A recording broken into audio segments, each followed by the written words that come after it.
From Hollywood, it's time now for... Johnny Dollar. Earl Poorman. Hi, Earl. How are things down in sunny Florida? How soon can you come down here, Johnny? You got troubles? Yes, over a $2,000 insurance claim. Oh, now wait, Earl. How can you justify my fee and expense account on a claim as small as that? Johnny, Yeah? the responsibilities of an insurance company sometimes involve far more than just collecting premiums and paying off on claims. Well, sure. Keeping your clients happy. A little good old public service now and That's then. right, even a little attention to our national security. Sure. But on such a small policy, I still don't see how you can justify national security. Yes, Johnny. I'll grab the first plane.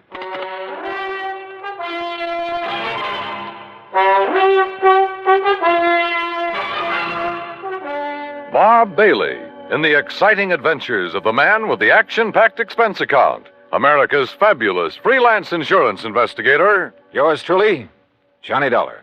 And now, Act One of yours truly, Johnny Dollar.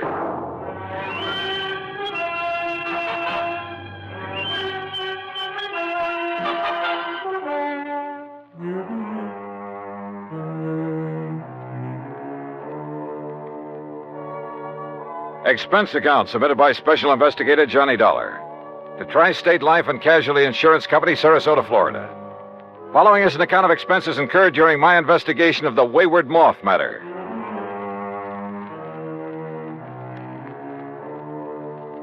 Expense account item 19620, plane fare and incidentals, Hartford, Connecticut to Sarasota, Florida. There I was met at the airport by my old friend and fishing pal, Earl Poorman, and we drove on into town. You, like my new car, Johnny? When aren't you driving a new car? Well, now let's get down to Electric cases. windows, power seat, air conditioning? Yeah, sure. Look, you said something about national security in connection with this insurance claim. Yes, Johnny, I did. Well, explain yourself. Well, that's the trouble. I can't. You mean to say you had me fly all the way down here? Now, wait, Johnny. Or was it just some trick to inveigle me into fishing, huh? Is that it? A crack at some of the great Florida fishing you've been promising me all these years? Well, who knows? Maybe while you're here, we will be able to get in some fishing, too. Two. In addition to what? Sure, Johnny, I just had my boat repainted, the engine over. Earl. We'll go out in the Gulf for kings and Look, bluefish. Earl. And in the bay and the bayou back of the house, I promise you redfish and sea trout until you get tired reeling them. All right. Just tell me why you've had me come all the way down here to investigate a lousy $2,000 claim. I told you, I don't really know. All right, Earl. National security is involved. Yes. Well? Okay, Johnny. I issued a policy covering the chemical plant of Dr. John C. Allworth. What kind of chemicals? Well, you see, I don't know. Huh? I issued the policy at the specific request of Todd Swamp. Who's he? Chamber of Commerce. Knows more about this whole area and its people than anyone else. Well, surely you've seen this chemical lab. No, I haven't. You what? As a matter of fact, its exact location is a complete secret. Oh, now look, Earl, if you've issued a policy, if you're ready to pay off a claim. But if you haven't seen... Look, how do you know a couple of $1,000s worth of damage occurred? I've taken Todd Swamp's word for it. I trust him implicitly. Well, this is the doggone... Earl, how can I possibly investigate something if I can't if nobody knows what... I give up. I'm sure that Todd will tell you everything. I'll take you in, introduce you to him, then I'll leave you with it. Leave me? That's the way he says it has to be. Here, take the keys to my car. You'll probably need them. But how would you get them? And if you need anything or if I can be of help, you know where to call me, at the office or at the house out on St. Armand's Key. Come on, let's go in.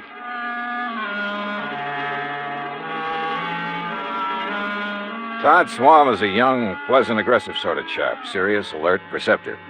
He thanked Earl for bringing me, then led me alone into his private office.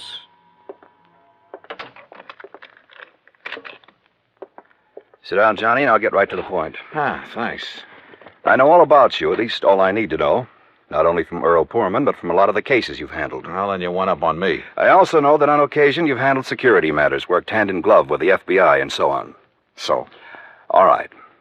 My job here is not only to promote Sarasota, tell the world what a nice place it is to live, nice people, good homes, ideal climate. Great fishing? Yes, fishing, boating, just about everything. Okay, I'm sold.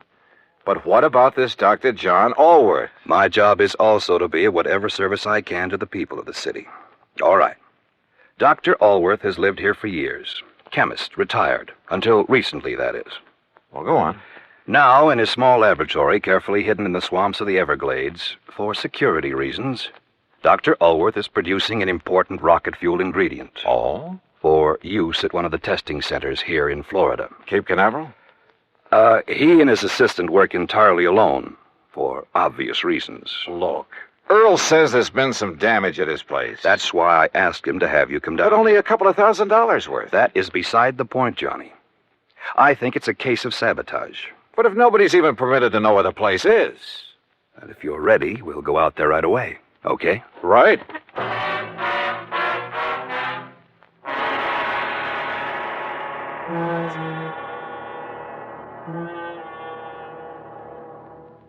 Act Two of yours truly, Johnny Dollar, in a moment. And now, Act Two of yours truly, Johnny Dollar, and the Wayward Moth Matter.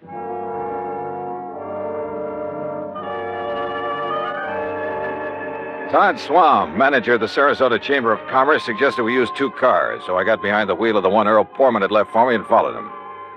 We drove south on Highway 41 through Fort Myers, then swung left on Route 82 into the Everglades, and finally into the Big Cypress Swamp Country. A few miles further south, I'm not permitted to say how many, we left the main road for a pair of wagon tracks leading into the swampy jungle. We stopped in a little clearing. From a small shack on the edge of a bayou, a tall, husky Indian emerged. He lowered his high-powered rifle as he recognized Todd Swam and walked over to where we'd parked. You bring a man, Mr. Todd.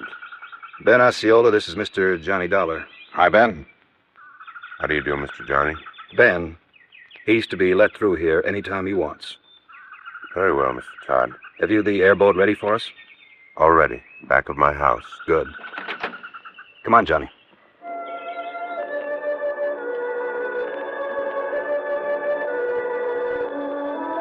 The airboat, parked on the edge of a bayou back of Ben Osceola's shack, was an aluminum hull about 12 foot long, square across the bow instead of pointed. 2 high seats were built up on it. At the back was a powerful motor with a propeller of the airplane type. Todd Swam and I climbed onto the precarious little seats, and we took off. And, brother, I mean took off. What a ride. The airboat half planed, half skipped over the shallow water of the bayou. Perched up over the hull itself, I kept waiting for us to flip. After a quarter mile or so, we came on a vast plain of soggy, grassy marshland, splotched here and there with patches of clear water. Now and then, on half-submerged logs, big turtles quickly drew in their heads as we approached. More than once, a huge alligator gave us the beady eye, then quietly sank below the surface of a shallow pool. Plenty of rattlers and cottonmouths around here, too. Thanks a lot. Finally, we pulled up to an acre or so of brush and trees that looked almost like an island in the middle of the swamp. On it sat a long, low building made of concrete block. This is the place, Johnny. Unless you'd like to ride around a bit more. No, thanks.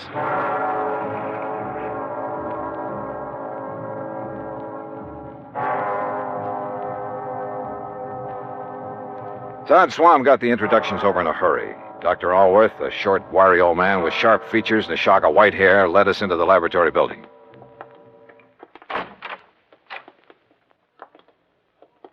No, Mr. Dollar, not in there. Oh.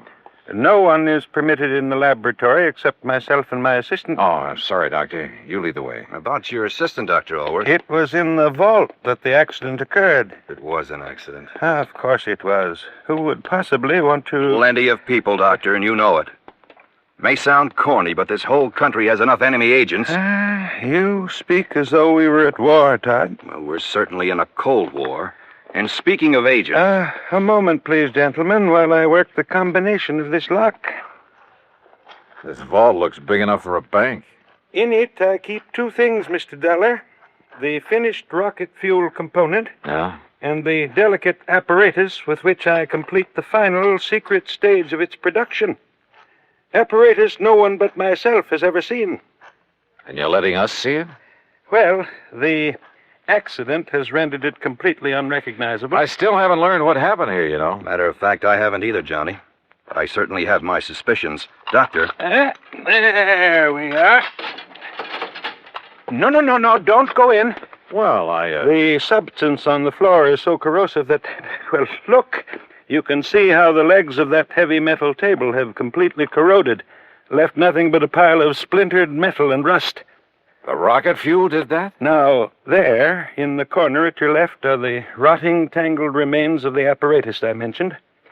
The apparatus the insurance money will replace so I can make up for valuable time lost. Doctor, I tell you, it was no accident. What happened, Mr. Dollar, is that the heavy glass flagon containing the finished rocket fuel additive, Glass, Doctor? a very special glass over an inch thick, the flagon containing about 5 liters of it was on that marble slab there in the middle of the floor, ready to be crated and shipped to its destination. I see. I had completed processing it night before last. Early yesterday morning, for some reason I have not been able to determine, the flagon exploded. Well, I'll bet I can find a reason. Where's that assistant of yours? Leon? Yes, Leon Salkoff. Salkoff? Yes, Johnny. A man doing secret work for the rocket missile project hires an assistant with a name like that. Now, Todd, Leon Salkoff. Doctor, there was a famous, well, I should say infamous character by the name of Salkoff during the last war, a young chemist. Yes, Mr. Dollar. Mixed up in a couple of industrial bomb plots. And if this is the same man... It is the same man. Well, then, good heavens, Exactly what I think. No, you're both wrong. This man was cleared in the war trials. What difference does that make? I say a leopard can't change his spots. But don't you see that not even he knows the combination to this vault? Some other way to get in? Those little windows up there? 8 inches square and 2 inches thick. And you're sure there's nothing in your process that would cause the bottle to explode? Oh, I have checked and rechecked it. Where was Leon Salkoff when it happened, and where is he now? Well, he went to Fort Myers for supplies early this morning. He should be back. My guess is that he kept right on going. Yeah, Todd, I'm inclined to agree with you. Because, Doctor, if what you've told us is true, well, somehow, someone must have got to this stuff. How high are those little windows above the ground outside? Oh, about 5 feet. Then a gun, perhaps, aimed in through a window. But they are all in place and unbroken. Well, any reason why one of them couldn't be removed from the outside, then replaced? Well, I don't know. I'm going to see. I'll be right back.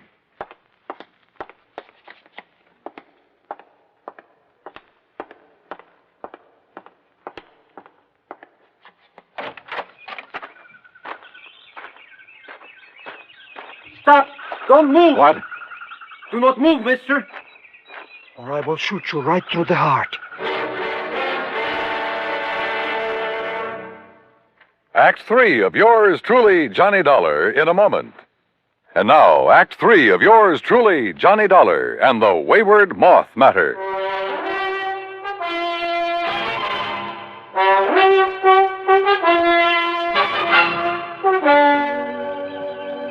Put your hands above your head, mister. Now, wait.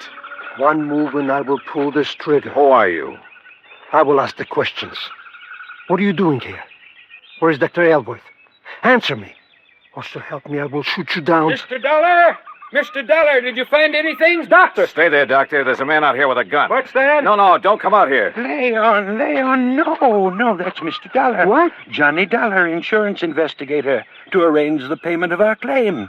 You're sure, Doctor? Of course I'm sure. Well, I recognized Mr. Swan's car at this shack of the Indian. But when I saw the other car, well, I was worried about you. No, it's all right. He's here to help us. Salkoff, so you finally decided to come back. Mr. Swan. What took you so long, Leon? All the way into Fort Myers this morning, I puzzled over how the flagon could possibly have exploded in the vault. You found the answer? Or have you known it all along, Salkoff?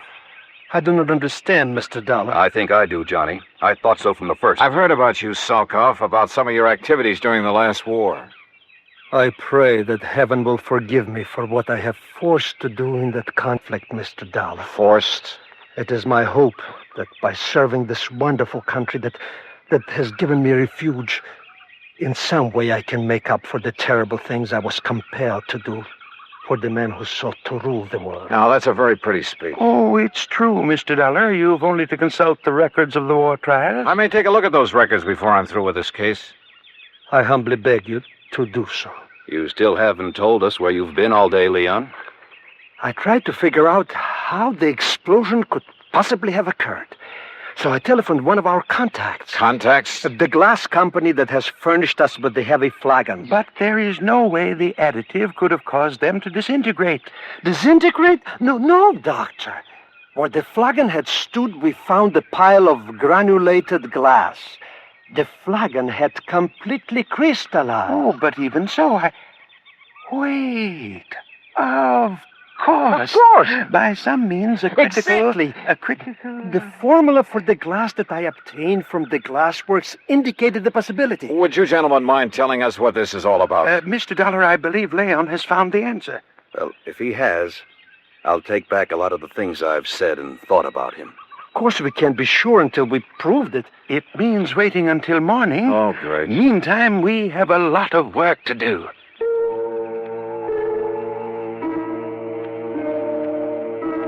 We spent most of the night working like dogs, swabbing out the vault with a powerful neutralizing solution. Then, early in the morning, the four of us gathered in the vault. A flagon like the first one was placed on the marble slab in the middle of the floor. We sat around and waited. A long time. Then I noticed something. The rays of the sun, coming through one of the tiny, thick windows. The light was focused, as though through a magnifying glass. Slowly, the powerful searing pinpoint of light worked its way over to the flagon. Dr. Alworth rose and held a piece of paper where the rays converged. It burst into flame. There!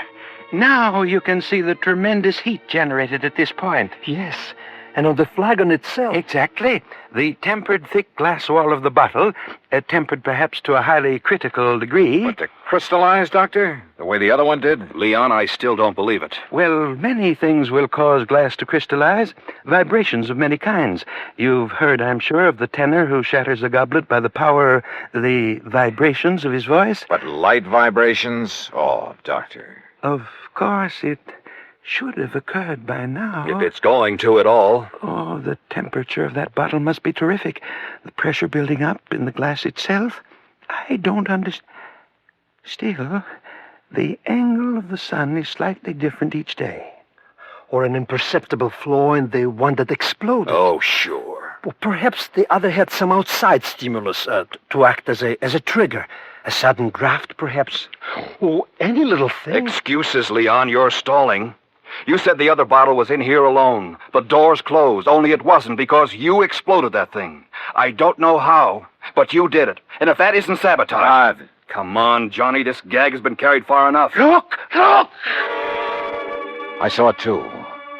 A tiny moth, attracted by the blazing spot of light on the side of the flagon, where the focus rays of the sun converged. The moth circled, flew past it, almost brushing it with his wings. We waited. He circled again. Again. Then dove at it.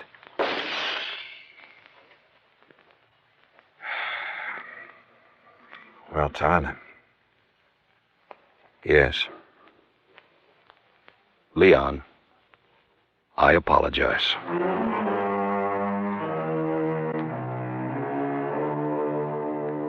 Yeah. A tiny moth triggered the reaction that disintegrated, that crystallized that bottle into a million tiny grains like sand. And simply because of the difference in temperature of his little body. Seems impossible, but it happened. Expense account total, including the trip back to Hartford, $204 even. Remarks? Pay up this claim in a hurry, will you? The more help we can give to people like Dr. Alworth and Leon Salkoff, the better. Yours truly, Johnny Dollar.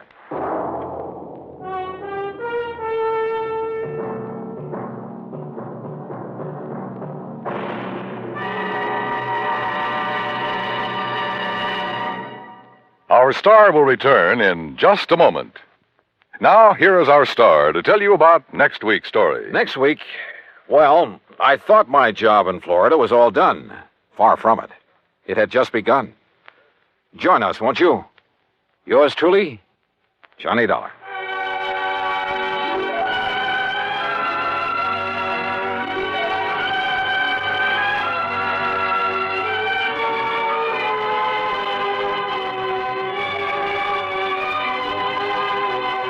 Yours truly, Johnny Dollar, starring Bob Bailey, originates in Hollywood and is produced and directed by Jack Johnstone, who also wrote today's story. Heard in our cast were Vic Perrin, Herb Ellis, Paul Richards, Lou Merrill, and Leon Velasco. Be sure to join us next week, same time and station, for another exciting story of yours truly, Johnny Dollar.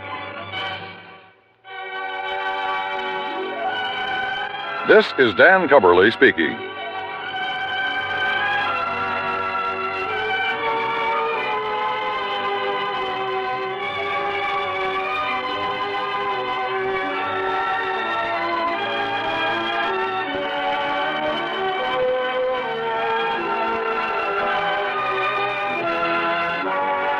This is the United States Armed Forces Radio and Television Service.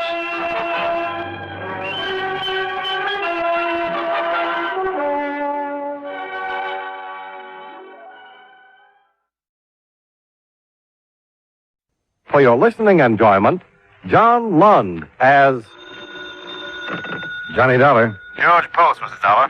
Did you have a good trip? Oh, yeah, fine flight. It's good to change that New England weather for your Arizona sunshine. I hope you feel that way after we've talked over this case. How much did they tell you in Hartford? Well, my getting out here in a hurry seemed to be more important than details. So all I know about the robbery is what broke in the papers.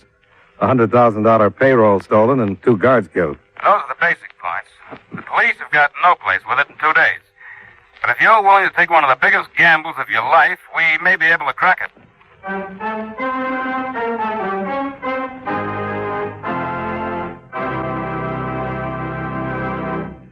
We'll return to our program in just a few moments. But first, someone once said, necessity is the mother of invention.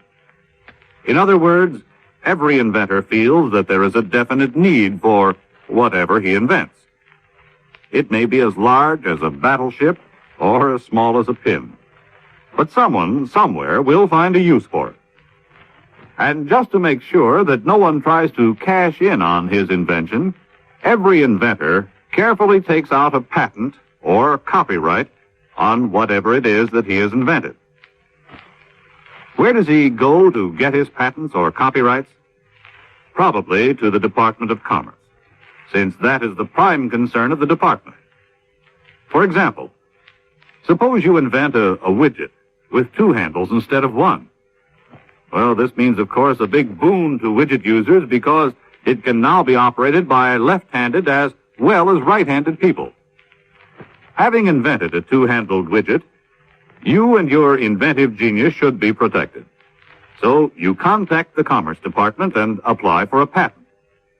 The department also registers the trademarks and labels you use in selling 2-handled widgets so that no one else can claim he invented the 2-handled widget and collect the money that should be rightfully yours when you make and sell your particular type of widget. Now, suppose you also write a book on the history of the 2-handled widget or a song titled The Love Song of the 2-Handled Widget. You take them to the Department of Commerce and have them copyrighted. This way, you can always prove that the book and the song are your property. So if some foreign inventor suddenly appears with the startling announcement that his country claims the honor of having invented the 2-handled widget, or the one-wheel doohickey, you can prove he is mistaken by producing the prior patent you have registered with the United States Department of Commerce.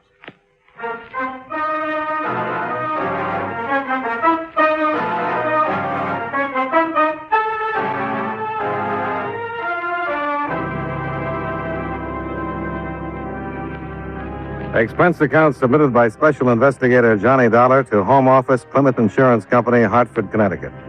The following is an accounting of expenditures during my investigation of the Paul Gorell matter. Expense account item 1, $153. Airfare and incidentals between Hartford and Phoenix, Arizona. On the way from my hotel to the Plymouth offices, I noticed that the afternoon papers were front-paging a report of the local killing of an unidentified man. I learned shortly afterward that the murder had an important bearing on my own foreseeable future. The story about it was displayed prominently on the desk of George Post, Plymouth's chief adjuster in Phoenix, when I got to his office. You say that all you know of this case is what you read in the Eastern papers? Yeah, that's right, and as you probably know, there weren't many details. Yes, being that far removed, of course. Here, it's been the worst crime in years. The killing of the two guards was needless. They weren't putting up a fight? No. They've been disarmed with standing with their backs to the killer. They were shot down because there were potential identifying witnesses. Nobody else saw it? Yeah. Story in the lower right-hand corner. Oh, yeah, I saw the headlines on the way over. What about it? This picture here, the dead man, Palovic. He was the only other witness. And the paper doesn't say anything about it? The papers don't know it, and the police don't know it. There were two men involved in the robbery. Palovic was one of them. Well, you must have some big reason to hold this kind of information from the police. I have. Palovic phoned me the morning after the robbery, and I met with him in secret that afternoon. He told me that he'd broken off with his partner in the affair, a man using the name of Paul Gorell.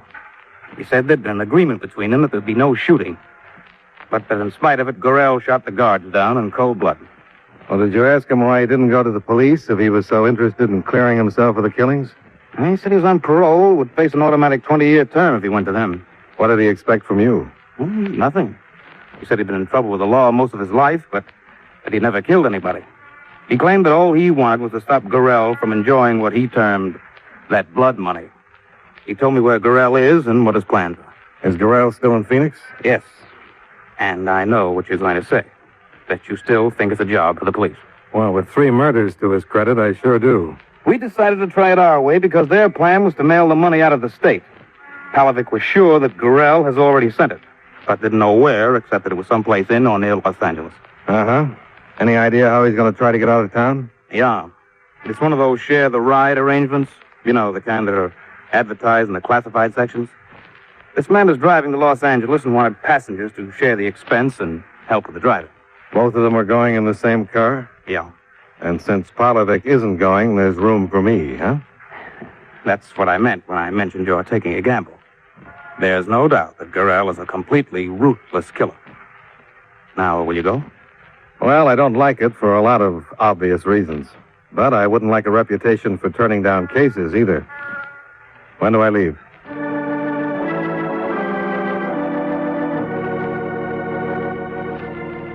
I understood why the company didn't want to involve the police. In their opinion, the chances were that more effort would be spent in apprehending the killer than in tracing down the money. But a big insurance company is one thing, and a private investigator working behind the law's back is another. And that was one thing I didn't like about the matter. Another that rang a little sour was Gorell's choice of getaway method. The police admittedly had no witnesses and therefore no description. Yet Gorell was avoiding public transportation. It made me wonder if somebody else could be looking for him. And still another thing. Gorell would be in control of the situation. I wouldn't. I couldn't even afford the luxury of a gun for fear the bulge would arouse suspicion. The owner of the car for the trip was a Mr. Bovey, and I phoned him from post office. You couldn't have read it in today's paper, Mr. Dollar. I canceled my ad last evening. Well, I clipped the ad a day or so ago when it wasn't definite about my going to the coast. I hope you have room for me. Well, I'm afraid I don't. I already have 2 gentlemen and a lady. Well, but it's a sedan, isn't it? 5-passenger? Yes, but 5 is too many. Uncomfortable for my people. You're sure that all your people are still going? I haven't heard to the contrary. Well, you can't tell about people. Suppose we leave it this way. I'll come out to your house in the morning. If there's room for me, I'll go. If there isn't, I won't. Is that okay? Well, if you want to take a chance, but don't expect to crowd in, I know from experience 5 is too many. All right, Mr. Bovey. I'll see you in the morning then. Goodbye. Goodbye. I suppose that was the only way to handle it. But how is Gorell going to react to your being there? No, I don't think it'll change things. A guy on his spot is going to be suspicious of everybody anyway.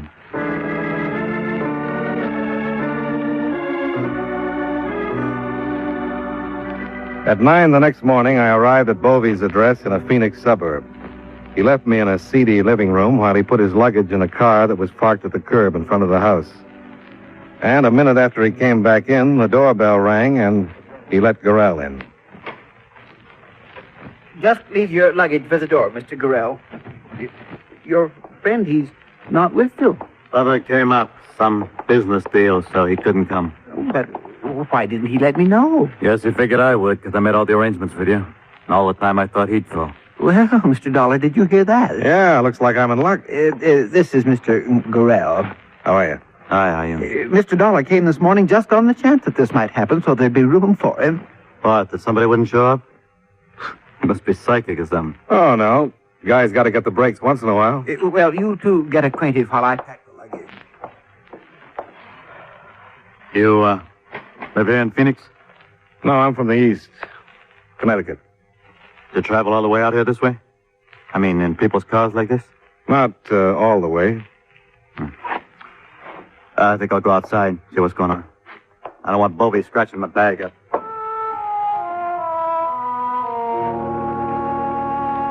Nothing except two cold blue eyes that moved around too much would have given him away for what he was. The rest of his makeup, thin, triangular face, blonde hair, and slightly stooped figure, would have made him unnoticed in any company. By the time I followed him outside, the fourth member of our party had arrived. She was a not unattractive brunette wearing harlequin sunglasses that made her look frightened. I wondered how she'd look if she knew who her traveling companions were. This is Mr. Shelton and Mr. Dollar. Miss Shelton? Hi. We're all loaded. All right, then we're ready. Now, how shall we arrange how you sit? Does anyone care? Yeah, how about I take my turn driving first? I drove a cab for a while, and I know some quick ways out of town. Well, that's fine. Miss Shelton, will you sit in the back with Mr. Dollar? I like to ride in front in my own car. It's all right with me. Thank you, Mr. Dollar. The starter's right there, Mr. Gorell. Yeah, I got it.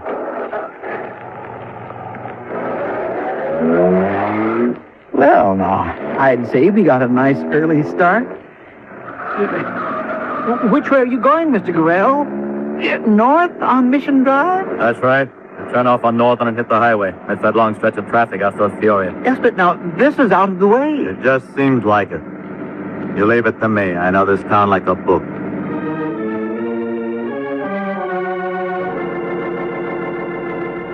Whether Gorell was missing some roadblocks that I knew nothing about, I couldn't be sure. But I wasn't sure his back road way out of town was working either. As we pulled away from Bovey's house, I glanced up the block and saw a green coupe nose into the street behind us. You know this neighborhood, Dollar? No, never been through it. Why? The way you were looking around, if you were trying to spot an old landmark or something. Well, just trying to memorize my way back in case you get lost. You don't trust me? You want I should pull over so you can drive? Please, Mr. Gorell, he didn't mean anything like that. He was only making a joke.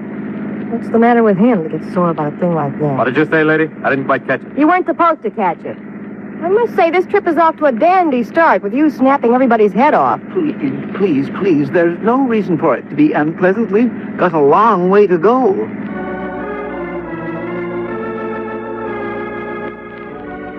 That evening, with Bovey driving, we were approaching Blythe on the California border when the car began to heat up. By the time we found a garage on the outskirts of town, it was almost dark. The report from the mechanic was that the water pump had gone, but he couldn't get a replacement until morning. I expected an outburst from Gorell because of the delay, and I was surprised at his reaction to Bovey's apology. Oh, I just don't know what to say. I had the car gone over yesterday, and they told me everything was fine. Not your fault, Mr. Bovey. Nobody could see inside that pump. Oh, but I'm so sorry about the delay. Nobody's worried about me. For me, I'm glad it happened. I had enough of the road. And I could use a good night's sleep. Well, I don't feel so bad then. The mechanic said the motor court in the next block is a nice place. Shall we go look at it? Why not? Here with me? All right, come along then. Wait a minute. What's the matter? Mr. Gorell? Make it on the inside. I can't let them see me. He wanted to run as the green coupe slowly came abreast of us, but he didn't. I expected gunfire, but none came. Only the beam of a flashlight that held briefly on Gorell and then snapped off. I spotted two men in the coupe as it rolled away from us.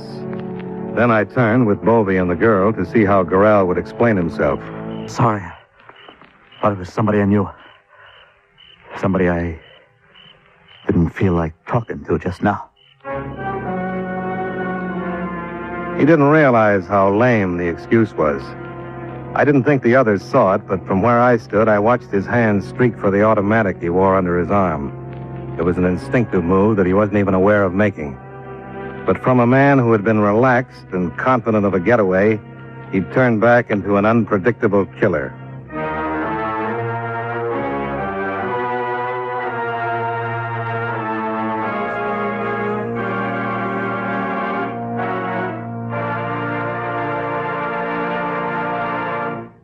You know, many great men have attained the highest office in our land, the presidency of the United States. Can you guess the name of this man? The presidency was the first and only public office he ever held. He never went to school, but was taught at home by a tutor. Like his father, he also became a military man and remained in the service until his nomination to the presidency in 1848. He was the second and last member of the Whig Party to become president. If you don't have his name by now, here's another clue. During his presidency, gold was discovered in California. Who was he? Zachary Taylor, 12th President of the United States. His life is part of your American heritage.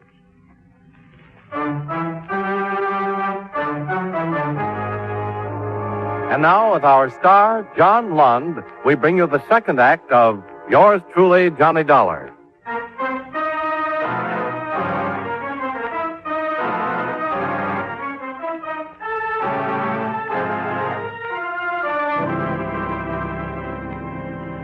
I wanted to report the whole thing to the local police. If I had, I might have prevented a lot of trouble. But I didn't.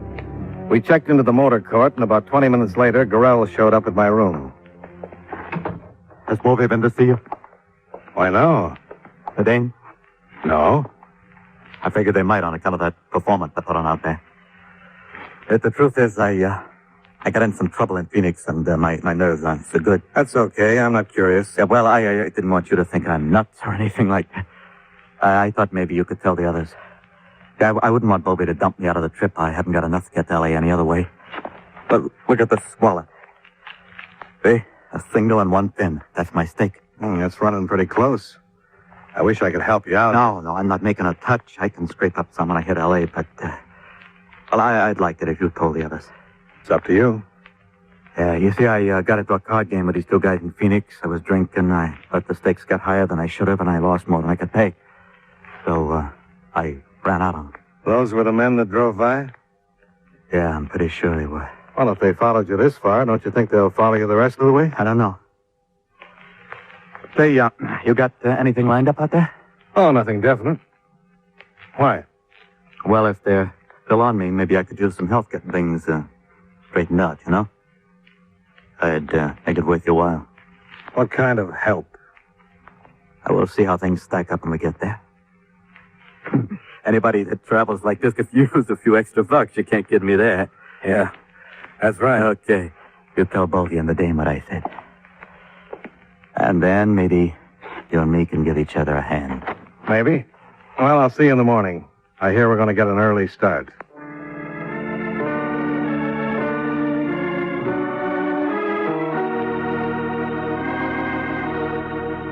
It was about 4 p.m. when the Share the Ride trip ended on a street corner in downtown Los Angeles. Bovey drove away, the Shelton girl disappeared in the crowds, and Gorell and I took a cab. The Friends Hotel on Spring Street. Right, get in, Dollar. Here's how it is.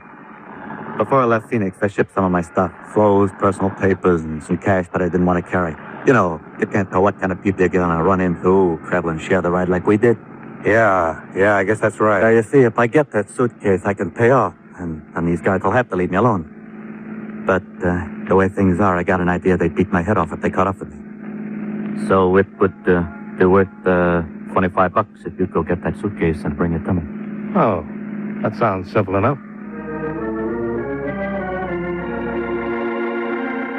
I figured his pitch was based on desperation rather than stupidity. He knew he was still being followed, or he never would have trusted a stranger with $100,000 that had already been worth 3 killings. And his letting me get this close to it made me wonder whether the 4th killing wasn't already in his mind.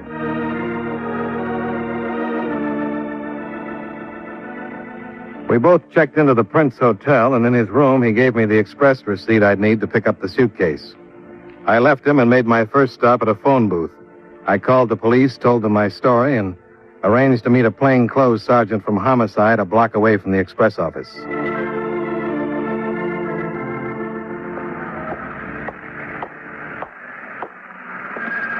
Your name, Dollar? That's right. I'm Sergeant Mason.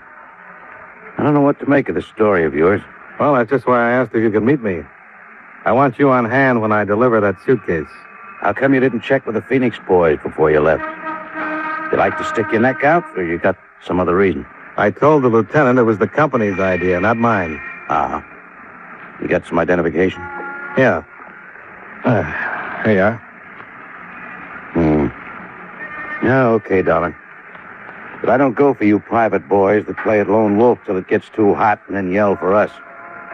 I'll go along because I've been ordered to. But don't think I'm eager. I gathered that.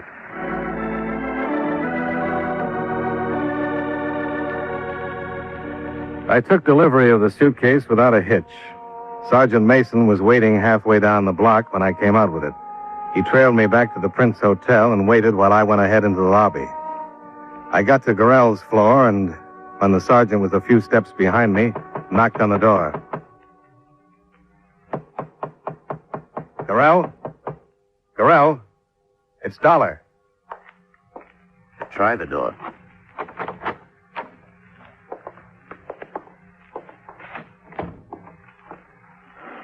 Well? I'll take a look in there.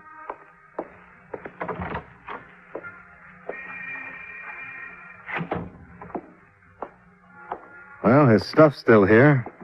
There's no sign of a struggle. No sign of anything. Do you have any idea how empty the story of yours sounds, Dollar? Yeah, I suppose it does. But how about coming to my room? We'll get this suitcase open. No, not with me there. If you'd played it level with the Phoenix police and we had a go-ahead from them, yes. But I've got no right to break into somebody's personal property on your say-so. You're leaving? That's right. And if your story's true, I feel sorry for you. I'd hate to be playing it alone. But officially, you've given me nothing but a trip across town and some talk. I gotta have witnesses and evidence to work with. If you come up with some, just call the department.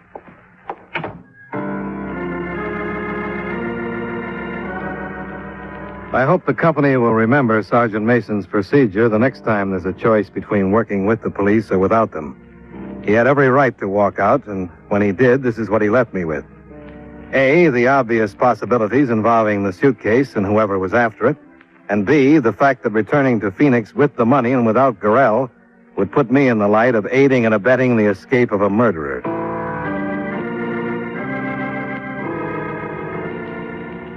It was then 6 o'clock. I checked Gorell's suitcase at a bus station a short distance away. Then I grabbed a quick sandwich and went back to my room to wait. At 7:45, there was a knock on my door.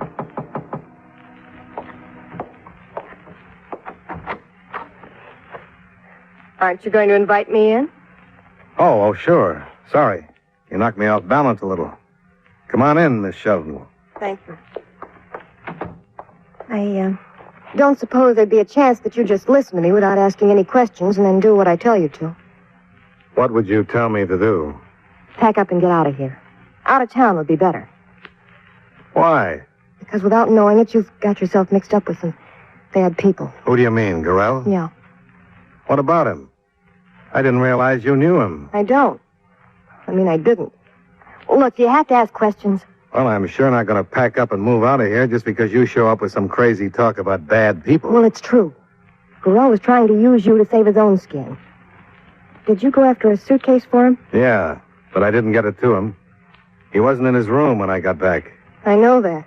Some men came after him. The same ones that we saw in Blythe. They might have killed him by now. And they're liable to kill you, too. Where did you get all this? Just believe me that it's true and get out of here. I can't say any more. Come in. It's Gorell. Don't let him in, please. I'll be right there. You get in there.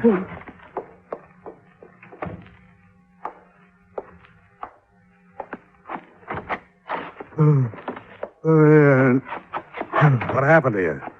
Well, I'm aiming for my suitcase. Good. Wait. What? Corral.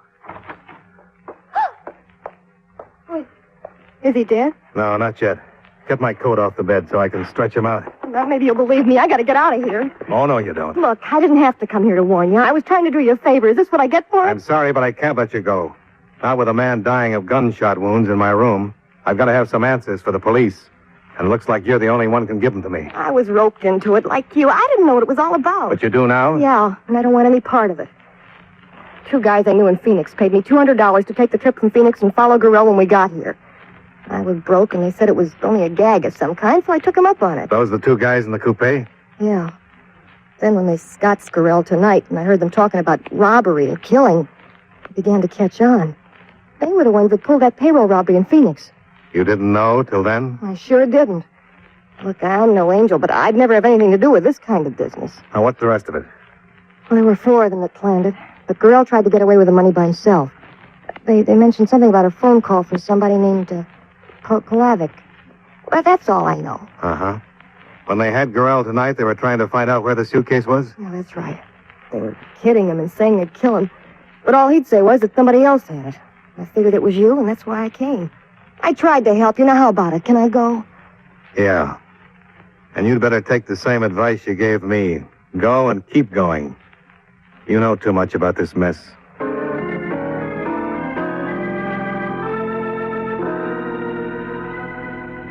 After she left, I called Sergeant Mason in the emergency hospital. Gorell was still unconscious when I opened the door about 15 minutes later. I assumed it would be Mason, but it wasn't. Back in the room, Dollar. I've got the...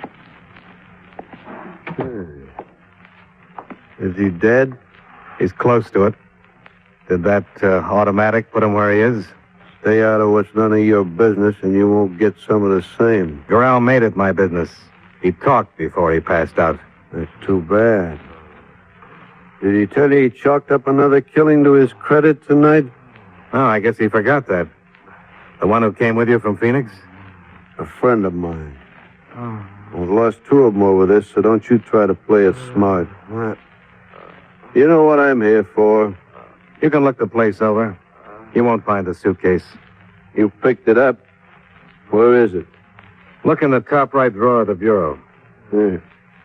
Why? Go ahead. You'll find a claim check in there. Nobody can get the suitcase without it.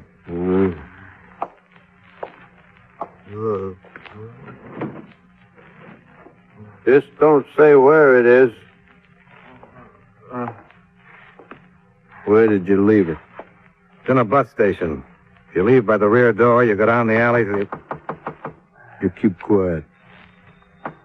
Dollar? 1-8. Quiet.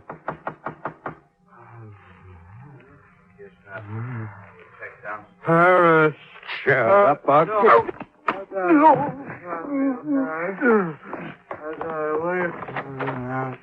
Come on in, Sergeant.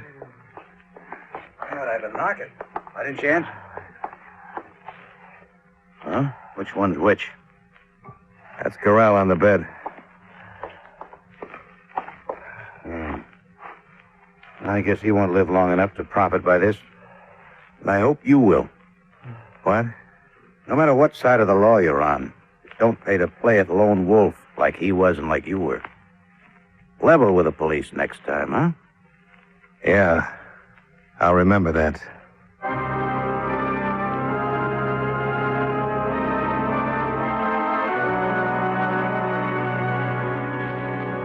Expense account item 2, $63.80. Miscellaneous between Los Angeles and Phoenix. Item 3, same as item 1, transportation back to Hartford. Expense account total, $369.80. Yours truly, Johnny Dollar.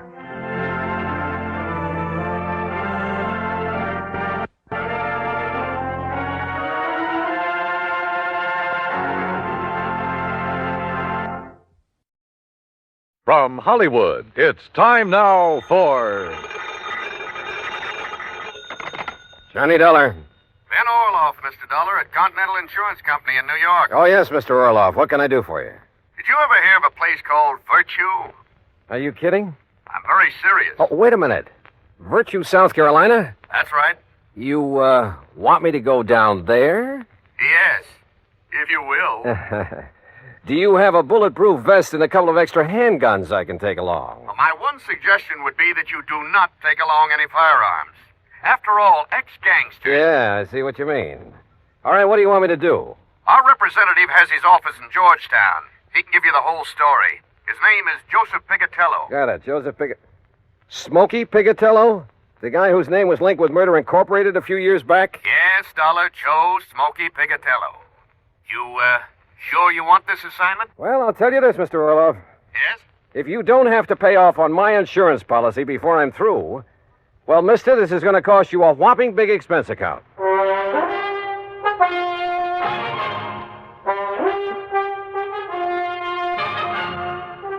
Bob Bailey in the exciting adventures of the man with the action-packed expense account. America's fabulous freelance insurance investigator. Yours truly, Johnny Dollar.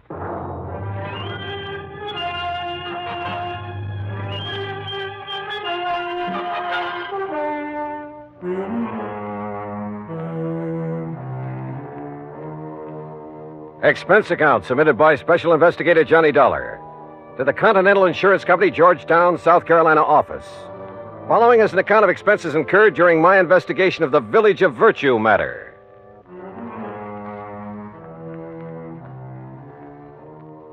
Expense account item 1, $47 even, transportation and all the incidentals I could think of, Hartford, Connecticut to Georgetown, South Carolina. Item 2, $1 for a cab to Continental's office on Screven Street. Hi, Dollar. I'm Joe Pigatello. Glad to see you. Sit down. Thanks. Now, look, Joe, before we go into this matter, there's something I'd like to know. Sure, pal. Ask it. Just what are you doing in the insurance business? Look, you remember back in New York just before Tom Dewey took over as DA? The great holy racket buster? Yeah, and I'm sure you do. Okay. Well, I was just a young punk then, but I was a bright one. Ambitious, you know. Finished up my high school, started taking law. You studied law? Why not? I could have cleaned up. You know, mouthpiece for some of the mob, some of the boys I knocked around with. But then Dewey came along, broke up the racket, so I gave it up. To do what, Joe? Oh, you know, this and that. Chicago for a while with some of the boys Al Capone left behind. And down near the border at San Diego for a while. Smuggling narcotics across from Mexico? Then some of us tried Las Vegas, but we didn't get anywhere. What was that crack? Well? Listen, I'm clean. You make a crack like that, you can prove it, okay. If you can't, don't say it. You were telling me how you got into the insurance business. All right. But when I'm taking you on this case, don't talk like that. The gents I deal with don't like it. And don't forget, whatever you think about them, you could also be wrong. Okay, Joe. Two kinds of wrong, Dollar. Just plain wrong and dead wrong. You see what I mean? All right, as I was saying, how I got in this insurance racket. As you were saying. Well, some of the boys from New York and Chicago and around did pretty good. Instead of blowing all their dough on booze and dames and big times, they were smart. They leased an old plantation up in the valley north of here on the PD River. The old Caraway plantation. It's right next to the town of Virtue. Great name for a hideout, I'll say that. I didn't say hideout, Dollar. It was just a nice, quiet place where they could live it up in a nice, quiet way. And at the same time, they wouldn't have any cops around their neck. No police in Virtue? Nobody but old Polly Caraway. Anyhow, after 6-8 months of taking it easy, mint juleps and hunting and fishing instead of being on the lam all the time, well, Johnny, you wouldn't believe it. What do you mean? Well, they all settled down there to spend the rest of their life. They all went respectable. Every last one of them. You sure of that? Well, it's been 20 years now. Can you be any more sure than that? I don't know. But go on with what you were saying. All right. I got an idea. I signed up with this little insurance company. Then I went up to Virtue and made the pitch. They're all respectable now, and they got to make like respectable people and cover themselves with a lot of insurance. And it worked? You remember Lefty Stumper? The old-time numbers king from Chicago? Right, bookies, slot machines, everything. Old pal of mine. So when he told the rest he was buying insurance, well, Johnny, I got policies on every one of them. The rest of the town, too. On their life, their homes, everything. Okay, now let's get to the point. What's happened up there in Virtue? Trouble, Johnny. Old man Caraway phoned me. What kind of trouble? Well, 20 years now, the boys and the people in Virtue have been getting along fine. The boys have been behaving themselves, and the people in town are all nice people. Until a couple of weeks ago. What happened? Bully Magoon had himself a nice little fishing boat. Had it ever since he went straight and moved in up there. 20 years ago. Now somebody stole it. Well, why don't you just pay off his claim and forget it? Listen, a couple of days after that, Mr. Avery, that runs the general store in Virtue, had his boat stolen. So you'll have to pay another claim, but small ones, Joe. Will you listen? Ever since then, not a day has gone by that somebody hasn't had something stolen from him. Mostly the people in Virtue. Boats, cars, money, furniture, anything you can think of. The people blame the boys, and the boys blame the people. And, Johnny, there's going to be a civil war in Virtue unless somebody finds out who's doing this. And if that happens, there's going to be a lot of killing, and, well, with all the insurance I've sold, me and the company are going to be in trouble. Well, can't you get the state police to come in? State police? In Virtue? You said it's a real respectable community now. Yeah, sure it is, but, well, dragging them in might really start things off.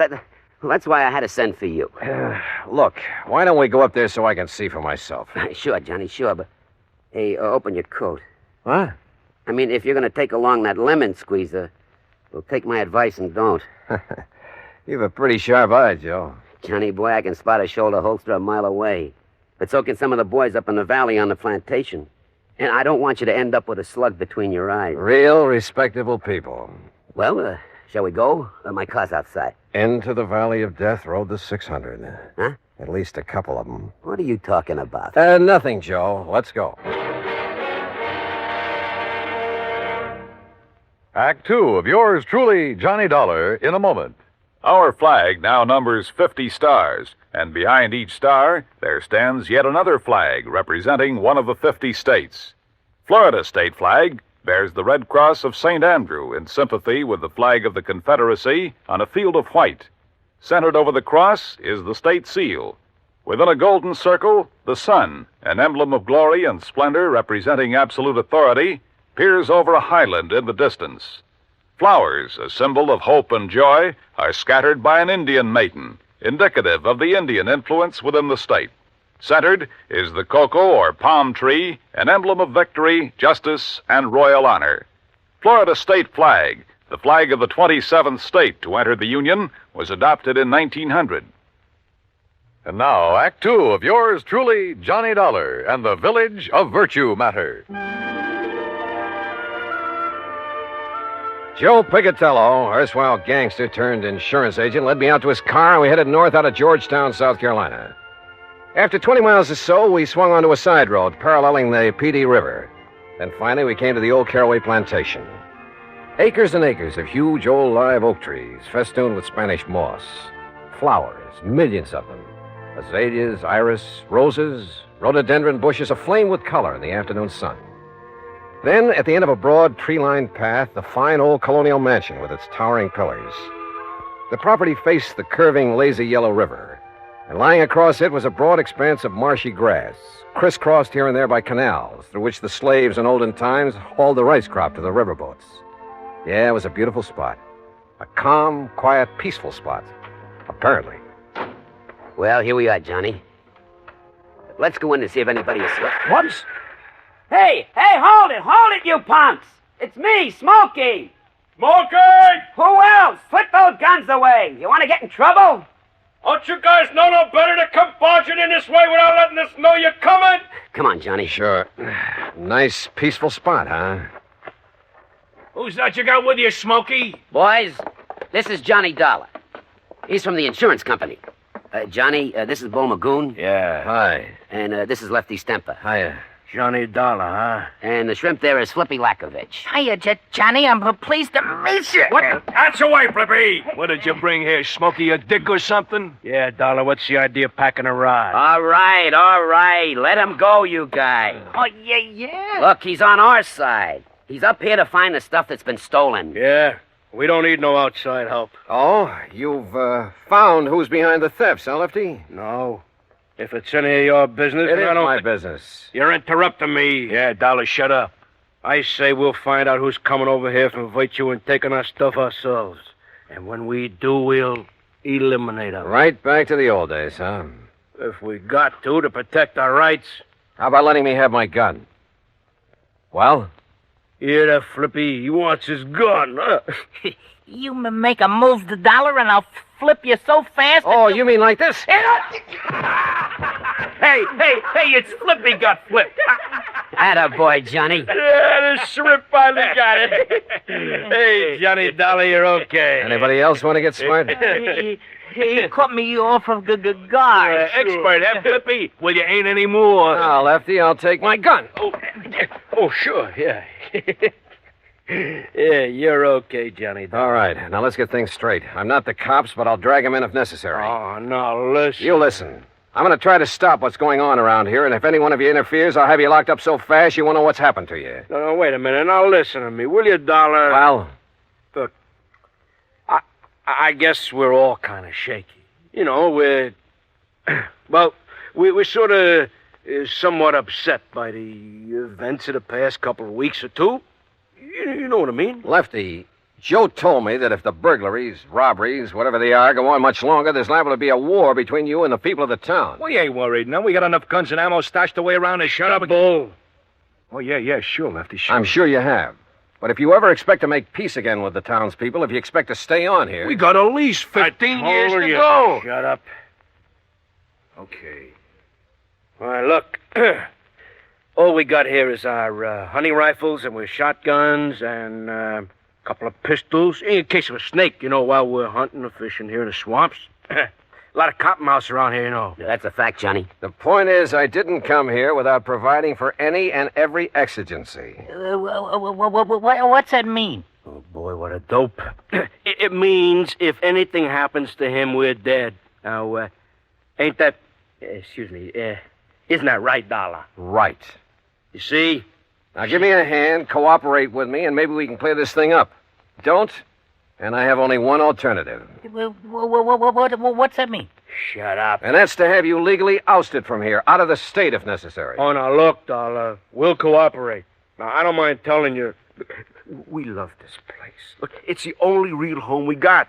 Flippy and Sadie, we got Bull and Mary, and me and Nora. Maybe we got records, all right. Some of us maybe did time for some of the little jobs we pulled, huh? But we've been playing it straight since we come here all along the line. It's like I told you, Johnny. Yeah, honest. Look, that's the way we want to keep it.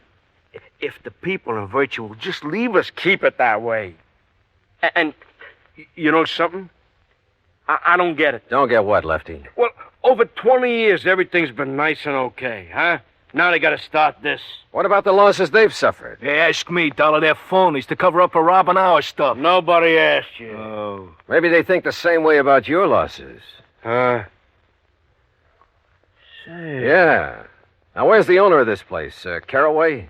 Oh, yeah, he's over in Virtue at his office. Office? Sure, he's a mayor and a police. All right.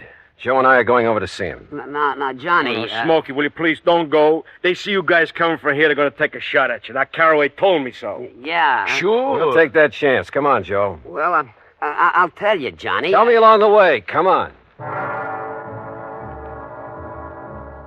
The more I thought about the whole thing, the sillier it all seemed.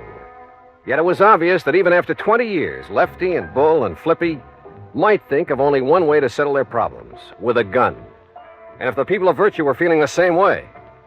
But as Joe and I walked along the main, the only street of the little town, there were no signs of hostility or even suspicion toward us. Now, look, Johnny. If those bums back at the plantation are making this trouble... Why? Why would they, Joe? Well, that's what I don't get. But what if they don't like your interfering and decide to knock you off? Then I'll probably go to my grave unmourned, unremembered. Yeah, but you told Lefty you'd provided for every exigent... for if anything should happen to you. Yeah, and he and the boys believed it. And if anything does, Huh? Yeah. All I can hope is that they keep on believing.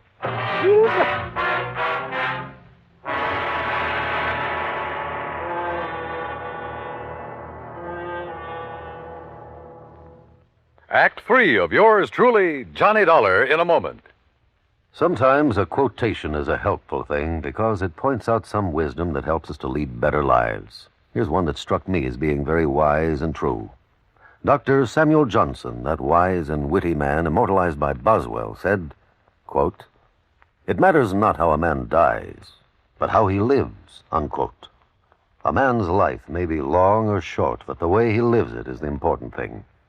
It's important, no matter what he does, that he have integrity, loyalty, and honor, and a sound code of conduct.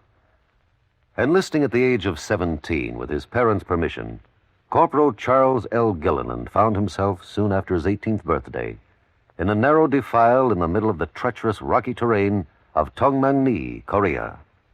At 2:30 a.m. that moonlit morning of April 25th, 1951, Corporal Gilliland's Army Unit, Company I, 7th Infantry Regimental Combat Team of the 3rd Division, became the focal point of a murderous assault from Chinese Communist forces. The fighting became brutal and bloody. The brunt of the attack was directed up the defile guarded by Gilliland with his automatic rifle. The slashing barrage of small arms, automatic weapons, mortar, and artillery fire was dropping the men all around him. Gilliland faced the full force of the assault and, advancing against tremendous odds, poured a steady fire into the attacking forces and eventually halted them. For valiant and heroic conduct, Corporal Charles Gilliland was awarded the Medal of Honor. Although in age, he still may have been considered a boy, he had lived and died like a man. And now, Act 3 of yours truly, Johnny Dollar and the Village of Virtue Matter.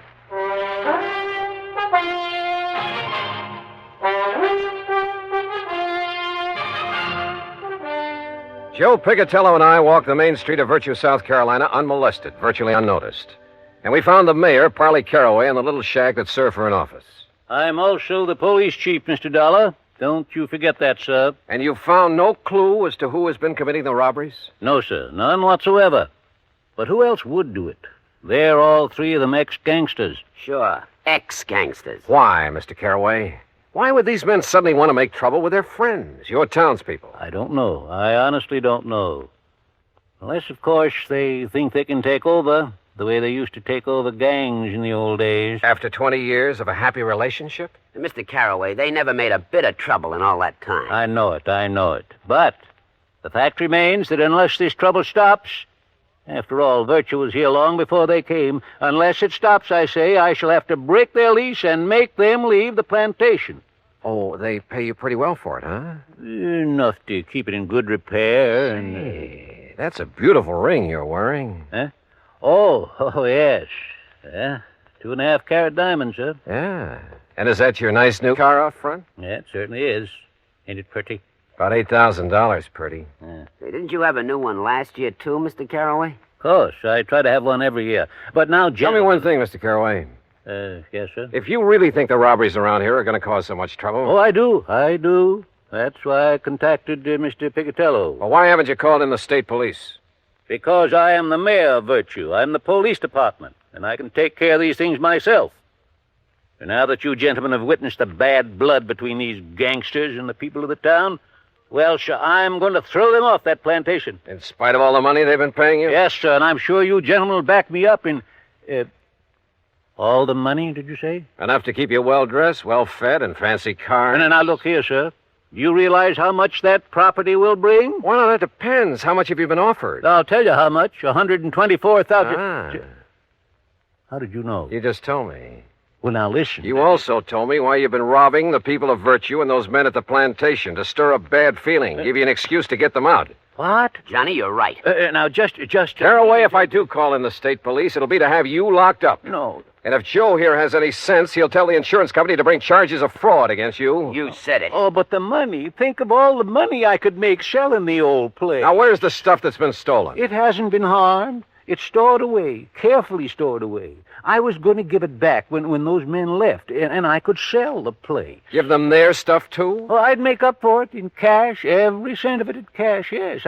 I'd say it was for breaking the lease. Truly, Mr. Dollar. Now, you listen, you old money-grubbing crook. You're in trouble. You'll call in the state police? You bet I will. Unless...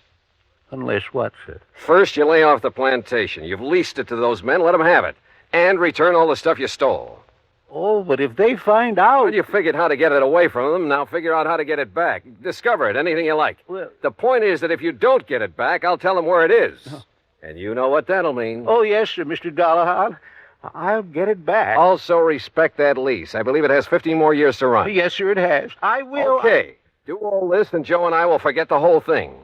But if you don't, and Joe will be checking on you. You said it. Oh, but I will, Mr. Dollar. I promise you I'll get right on the... Come on, Joe. Let's go back to the plantation and have a drink with some respectable citizens.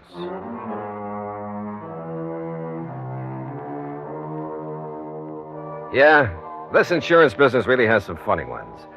And I guess it's the funny ones that balance out the bad, the tragic cases. Anyhow, I like it. Expense account total, including the trip back to Hartford. Call it $100 even. And in view of our little, secret, Joe, well, maybe you'd better pay it out of petty cash. And listen, those pals of yours, you better drop in on them now and then to make sure they do stay on the straight and narrow, as well as that old coot Caraway. Yours truly, Johnny Dollar.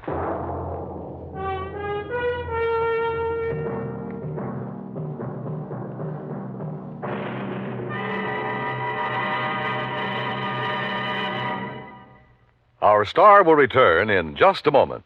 Our flag now numbers 50 stars, and behind each star there stands yet another flag representing one of the 50 states. Michigan's state flag was born on February 22nd, 1837. Because of the strategic role played by Michigan in the War of 1812, the word "to a bore, I will defend," is prominent on the blue flag of Michigan. Beneath it, a rising sun casts its rays over a lake, and a man standing on a peninsula with his right hand raised, symbolizing peace, while in his left hand he holds a gun, indicating that although they love peace, the people of Michigan are ready to defend their state and nation. Another motto, the state's official one, is at the base of the flag: Si queris peninsulam emonam circumspice. If you seek a pleasant peninsula, look about you. Thus does Michigan's flag carry its own invitation to visit one of America's scenic areas.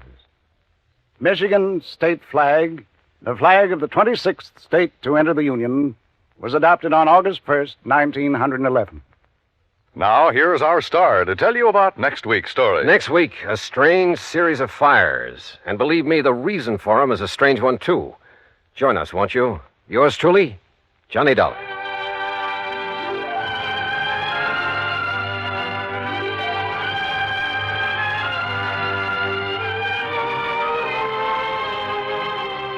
Yours truly, Johnny Dollar, starring Bob Bailey, originates in Hollywood and is produced and directed by Jack Johnstone, who also wrote today's story.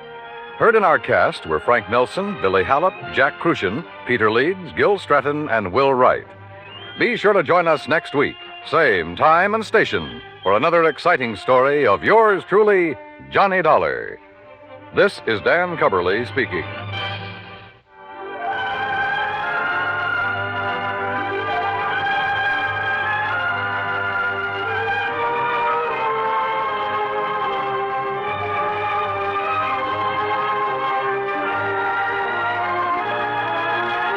This is the United States Armed Forces Radio and Television Service.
For your listening enjoyment, John Lund as Johnny Dollar. Bob Creel, Johnny. Tri-State Limited. Oh, hiya, Bob. Listen, I want to read your letter. It says, if you want to know who killed Martha Williams, you pay no mind to that person or persons unknown. Look close to home. Real close to home. Well, there you are. Signed with that famous old name, I suppose. Yep, anonymous. Postmarked Piney Corners, Pennsylvania. Martha Williams was killed a month ago. Shot. We carried a $10,000 policy on her. Who's the beneficiary? Her husband, Ben William, he's a farmer there. The coroner's jury brought in an open verdict. We're about ready to pay off the policy, but now, how about it, Johnny? Piney Corners, huh? All right, Bob. Provided I can find it on the map.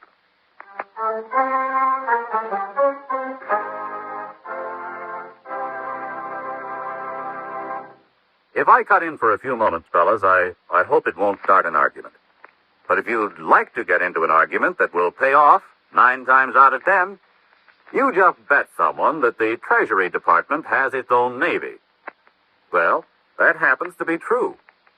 It's a fact that the United States Coast Guard is an agency of the Treasury Department and has the job of seeing to it that any activity involving the coastal waters of our country is strictly within the law. The Coast Guard has many responsibilities to keep it busy.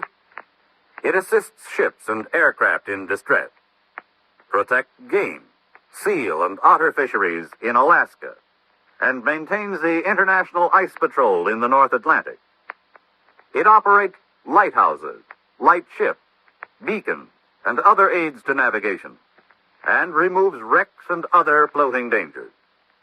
In addition, the Coast Guard enforces laws and regulations relating to customs, navigation, neutrality, immigration, and quarantine. All peacetime jobs under the supervision of the Treasury Department. During wartime, however, the Coast Guard is attached to the United States Navy and acts directly under that branch of our military service. But whether it operates under the Treasury Department or the United States Navy, the Coast Guard is a mighty bulwark in the protection and defense of our country.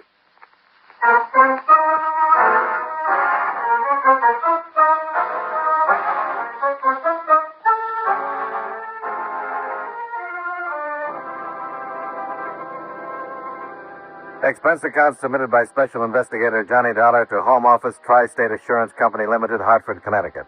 The following is an accounting of expenditures during my investigation of the Piney Corners matter. Expense account item 1, $48.40. Transportation to Piney Corners. A town of 1,200 people, 1 inn, 1 restaurant, 1 general store, and 1 constable. A lantern-jawed man of middle age named Jake Finley. Lived here all my life, Mr. Dollar. First murder we ever had. Don't rightly know just how to go about dealing with it. Well, maybe between us we can come up with something. I hope so. Ain't much I can give you in the way of facts, though. Clues, I guess you call them. The woman's dead, and that's about it. Could have been an accident, even. What do you mean, accident? Hunters from the city come through here regular, shoot at anything that moves. One of them might have done it unintentional, then got scared and run. A city hunter with an old-fashioned squirrel rifle? That's what this bullet was fired from. Well, I said it could have been accidental. I didn't say it was. I reckon somebody meant to kill her, all right. Only trouble, though, I can't figure anybody that might have had a reason to. What about this slug? The ballistics boys make anything out of it? Nope. Too flattened out. Sent it clear to Philadelphia. They said there wasn't any way of telling what particular rifle it came from. And pretty near everybody in the township's got one of them guns. No, it's like I said. No clues, not to speak of. There are people, though, Jake, with different motives and different capabilities. And one of them did it. Not the one you're figuring most on, though, Mr. Dollar. Her husband, you mean? Ben Williams? Why not? Ain't the type. Like you said about capabilities, he wouldn't kill anybody. You'll see when you meet him. Well, then suppose we meet him. All right. Farm is just outside of town. I'll drive you out there. But, the township's kind of frugal with money, and I will have to ask you to pay for the car expense. Fair enough. Maybe we could make a couple of other calls, too. I'd like to talk to the coroner. You already have. I'm the coroner. Well, let's go.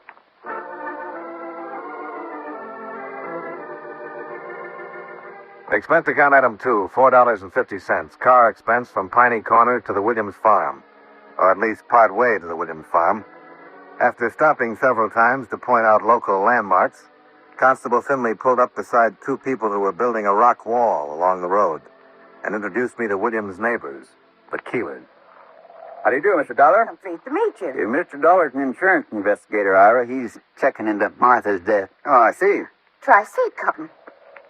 Why, yes, that's right, Mrs. Keeler. It was a terrible tragedy. Sad thing for all of us. The Williams have been neighbors for years. Good neighbors. And then it, after all the other trouble they'd had. What sort of trouble, Mr. Keeler? Oh, Martha's illness. After that operation last year, she was almost an invalid, you might say. Ben had to care for her, along with doing for the house and running the farm, too. A lot of time he spent caring for her. Now, Agnes... Not half as much time as he spent hanging around that girl. What girl is that, Mrs. Keeler? Oh, that little celebrity jet. Agnes. I'm afraid my wife is just repeating gossip she'd heard, Mr. Dollar. Ben Williams is a fine young man. Any stories to the contrary are idle rumors. I know the girl, Mr. Dollar. It's Flora Lane. Waits at the Piney Corners Inn. You can talk to her when we get back to town. Good. I reckon we better get on over to Ben. Oh, by the way, Mrs. Keeler, the company appreciated your letter. How'd you know it was me? Oh, I just guessed. Nice to have met both of you. Goodbye.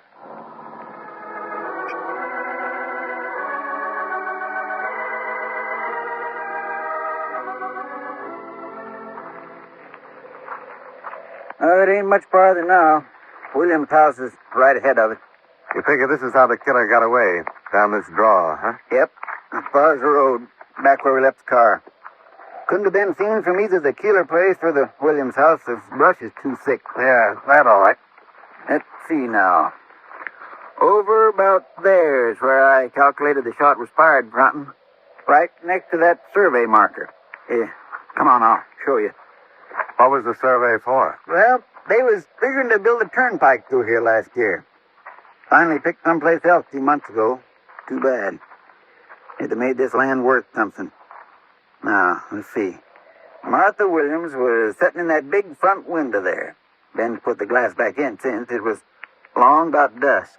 Miss Keeler was in the room with her. She'd brought over a cake or something. And somebody standing above where we are now fired at her through the window with a rifle and killed her. And got away. Back down the draw there, I figure.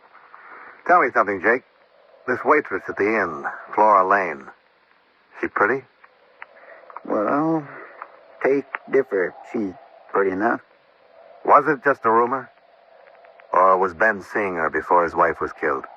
Oh, he stopped by the restaurant once in a while. Cup of coffee, piece of pie. He was doing all the cooking. If only got mighty tired of it, I reckon. And what about now? Is he still seeing her? He eats most of his evening meals there. Is that's what you mean? How about his wife? Did she have any chance of getting well eventually? Not according to the doctors. They said she'd be an invalid as long as she... You're barking up the wrong tree, Mr. Dollar. It adds up, Jake. A pretty girl in the offing, young and alive, an invalid wife and a rundown farm. Now, he wouldn't be the first man who's gone wrong trying to get out from under a burden like that. Yeah. Not Ben, though. It ain't his nature. Come on, let's go up and talk to him. You'll see when you meet him. Why would Mrs. Keeler go out of her way to get him into trouble? Sending that letter? Well, she's always been a good friend of Martha's, but she never has like Ben. I don't know why. That's just the way she is. I wouldn't put no stock in what she said.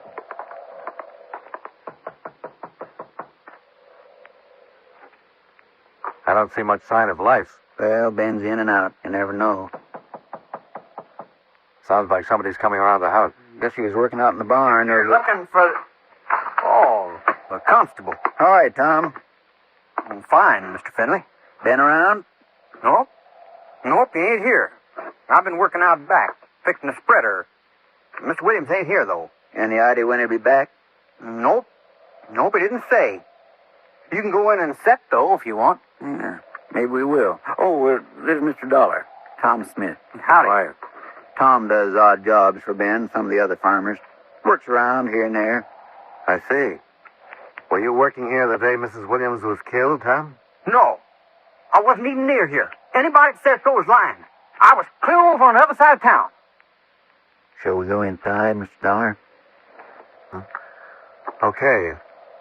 I'll see you, Tom. He gets kind of excited when he thinks he's accused of anything. Not much on brains, you know. Has he ever been in trouble with the law?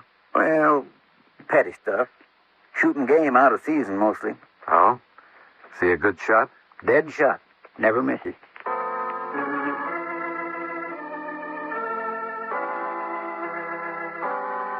We waited in the parlor for a while, the room where Martha Williams had died. Gradually, the sun dropped behind the hills, and Miss Ben still hadn't come back. We finally left and drove into town. I arranged to meet Jake, the constable, later at his office. Then I walked over to the Piney Corners Inn to eat dinner. There were half a dozen tables in the place, all empty. I was the only customer. The waitress was pretty and friendly, and fitted the description. Feels like it's turning out to be a cold night. Yeah, it sure does. We have some awful good pot roast this evening. I think you'll like it. All right, fine. You're a stranger in town, aren't you? Yeah. I'm here looking into the death of Martha Williams. I see. Are you, by any chance, Flora Lane? Yes. Yes, I am. And I guess you're the person I'm looking for. You worked very fast. I thought it would take longer. Oh? I knew you'd find out, of course. Sooner or later. I was hoping Ben and I would at least have a little time to ourselves first. Well, it looks like it didn't work out that way. Never does. Once you've been knocked down, life never gives you another chance. Did Martha have a chance? I wouldn't have done anything to harm her marriage. Just didn't let on to Ben how I felt. Not once. Not until after she'd been killed. That's considerate of you. And I know he didn't give me one thought as long as she was alive. Not in his nature. So I've heard. Doesn't it mean anything at all when a person's acquitted? Acquitted? Acquitted of what? Well, that other... I thought you knew. I thought that's what you... Maybe you better tell me about it, Flora. I'll find out anyway. Now that I know what to look for. Yes, you could, indeed. 4 years ago in Chicago, I was working as housekeeper for a family.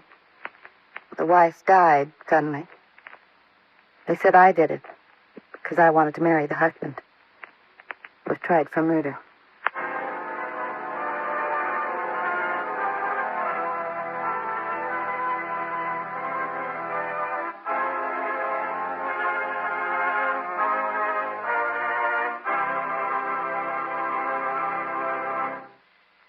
You know, many great men have attained the highest office in our land, the presidency of the United States. Can you guess the name of this man? He was third vice president to become president through the death of the man holding that office. A man of limited education, he was taught to read and to write by his wife. In 1862, when Tennessee threatened to secede from the Union, he was appointed military governor of occupied Tennessee by President Lincoln. As president, by a threat of war, he stopped Napoleon's attempt to seize control of Mexico, and his administration saw the beginning of the Reconstruction era. A senator before he became president, he was re-elected to the Senate after his presidential term of office was over. If you don't have his name by now, here are 2 more clues. During his administration, Alaska was purchased from Russia, and Nebraska became a state. Who was he? Andrew Johnson, 17th President of the United States. His life is part of your American heritage.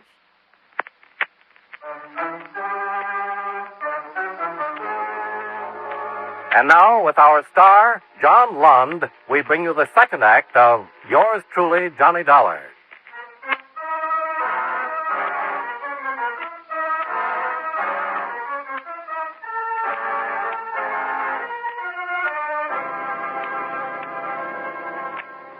Expense account item 3, $1.60. Pot roast special at the Piney Corners Inn. I finished it, left, and walked down the empty street to the constable's office. Well, pull up a chair, Mr. Dollar. This old oil burner don't throw much heat. Oh, thanks, Dick. You find Ben? No. I met his girlfriend, though. Flora?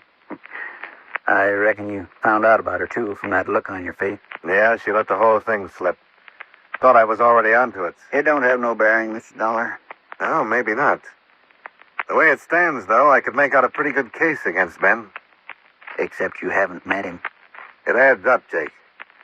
An invalid wife, a pretty girl, a rundown farm that doesn't look as though it's made a profit in years, and a $10,000 insurance policy just dangling. Yeah. In fact, it's even worse a picture if you look at it that way. What do you mean?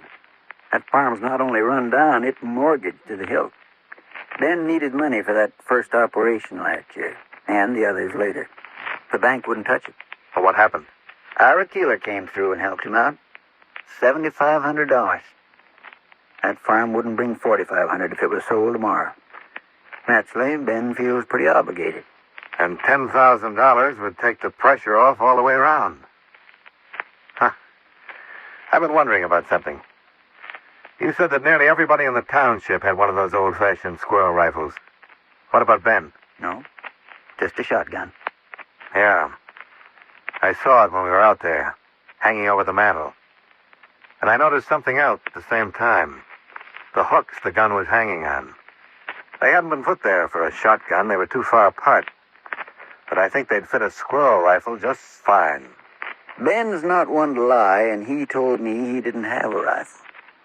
But that's something else I've been studying about, Mr. Dollar. I kind of half remember seeing a squirrel gun hanging over that mantel in years gone by.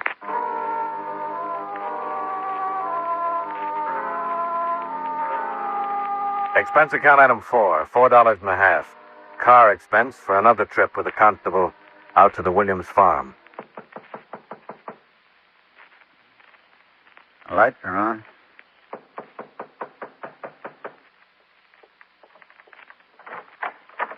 Oh, evening, Jake. And Ben? I'd like you to meet Mr. Dollar. Hi, how are you? Well, kind of sort of cold out, huh? Yes, it is. Mind if we come inside, Ben? Oh, sure. All right, Jake. Come on back to the kitchen. That's the only room I keep a fire in. Pull a couple of chairs out from the table there. Thanks. I'll see if I can shake this grate down a little. Get the draft started.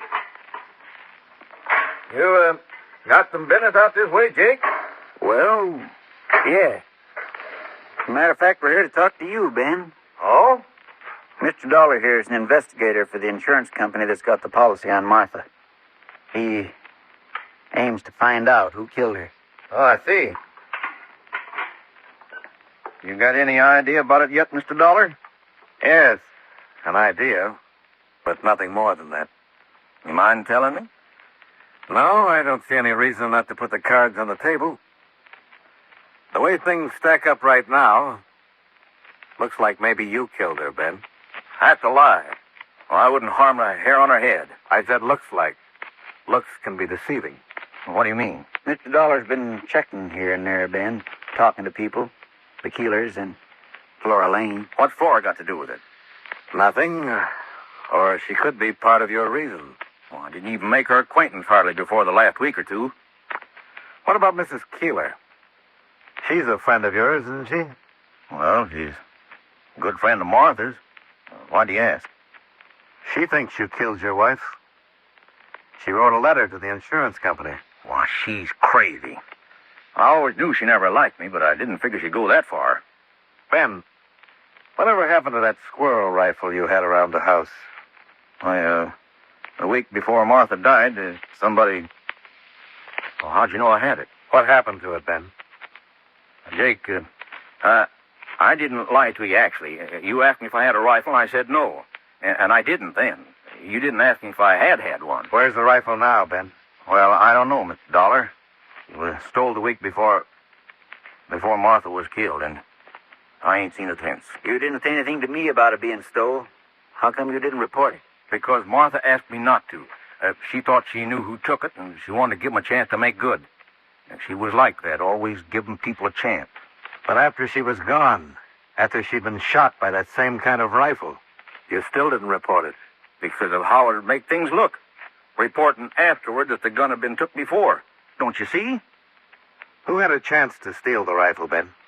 Well, I don't know. The only ones I can think of that was in the house that week are Mrs. Keeler and Tom Smith. Tom Smith. Jake, is that the kid we met here this afternoon? Yep.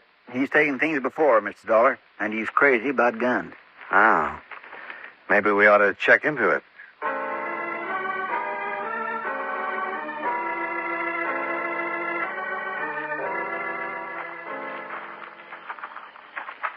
It's around here back at the feed store, Mr. Dollar. Kind of a shack on the corner of the lot. They let him use it in return for keeping an eye on the store at night. I think the door's here at the corner, if I recollect.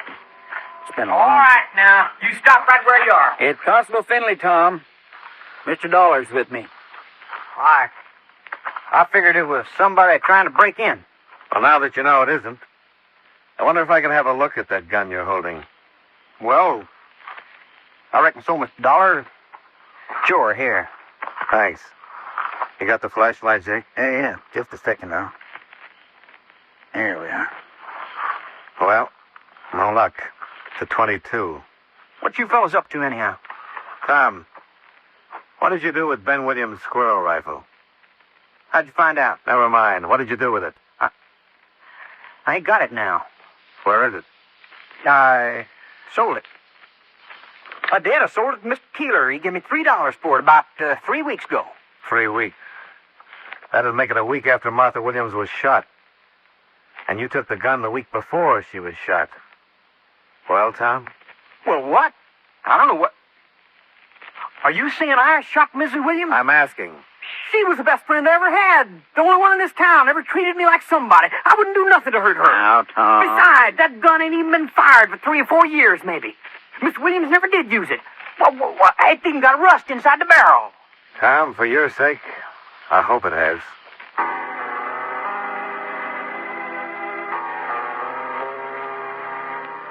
Expense account item 5, another $4.50 for the loan of Jake Finley's car to drive out to the Keeler farm and pick up the stolen rifle. As I walked up to the porch, the door opened. Oh. Evening, Mrs. Keeler. Oh, it's you, Mr. Dollar. Is your husband at home? Oh, yes. He's in there working on his account. Mr. Dollar, about that letter, it was a terrible thing to do. Well, I don't really think Ben, Mr. Williams, had anything to do with Martha's death. And I don't hate him either. In fact, not that Ira isn't steady and reliable, but life on a farm isn't easy for a woman at the best. And she wants more than just cold, hard profits and grasping for more and more money. She gets silly notions. Mrs. Keeler, I don't... She wants walks, that's all. Nothing more. And Ben wouldn't even pay any attention to me, Mr. Dollar. You understand. Yes. I think I do. You go right on in. I have to take these preserves over to Miss Daly. I don't know why I told you all that. Good night, Mrs. Keeler. Mr. Keeler? In here. Come on in. Sorry to bother you this time of night. Oh, Mr. Dollar.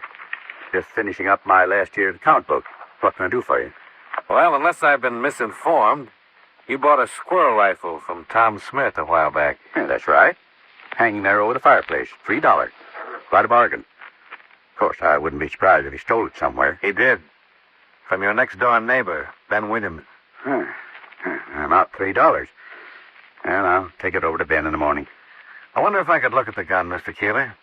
We're trying to check on Tom's story. Of course, go right ahead. I'll just finish this total while you're doing it. We'll have time for a chat. Fine. He went back to the ledgers on the table in front of him, and I reached up and took the rifle down from the hooks over the mantel. Tom Smith had told the truth. There was rust in the barrel and on the breech. The gun hadn't been cleaned nor fired. But I saw something else, too. The hooks over the fireplace. They were old and rusted and set firmly into the mortar. They'd been there for years. Find out what you were after, Mr. Dollar? More than I was after. I know who killed Martha Williams. Tom Smith? Murders are ordinarily committed because of hate or for gain. Now, hate didn't seem to fit in this case, but gain did. Who benefits?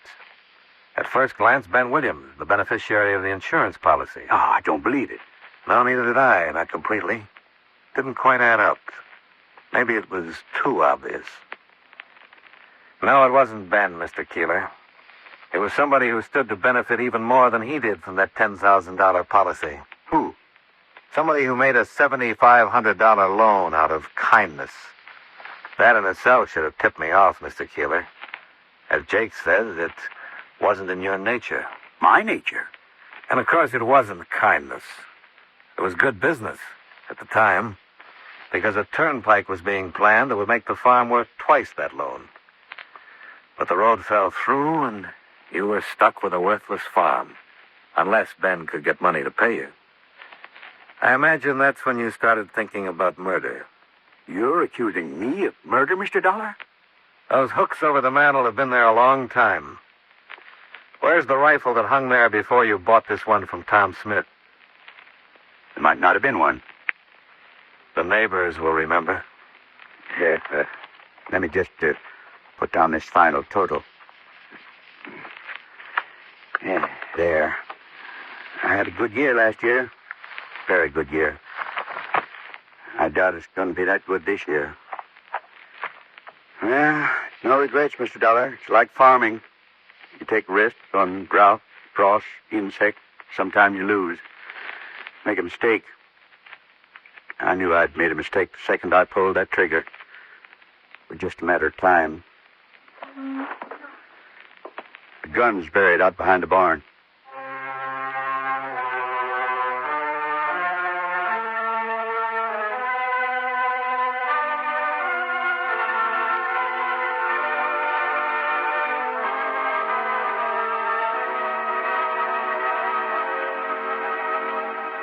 Expense account item 6, $57.20.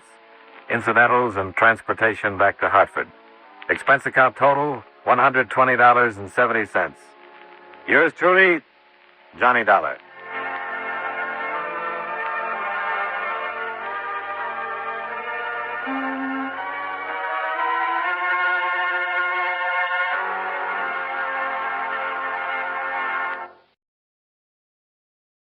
From Hollywood, it's time now for John Lund as Johnny Dollar. Bird Welch, Johnny. Want to give my regards to Broadway? You mean tell all the boys it's 42nd Street? No, 46th Street. Want you to run down there and see a theatrical agent named Lou Waltham. What's the pitch? Well, he handles a lot of high-priced talents and shows them with us for all sorts of things. Accidents, injuries, misperformances, the usual. What's the trouble? Actually, I don't know. I want you to check on an application he made for overall coverage on Kate Bellamy. The singer? Yeah. Well, if she looks like she sounds on my record player and radio, I'm going to love this. And we'd love to insure her. Waltham wants her covered for almost $2 million. Protection against everything up to and including being bitten by a tsetse fly, but, Or what? the answers to the application questions don't seem to check out. I think we'd like to know a little more about the girl. As a matter of fact, I think Waltham would like to know a little more himself. Well, that makes 3 of us, because now you got me interested.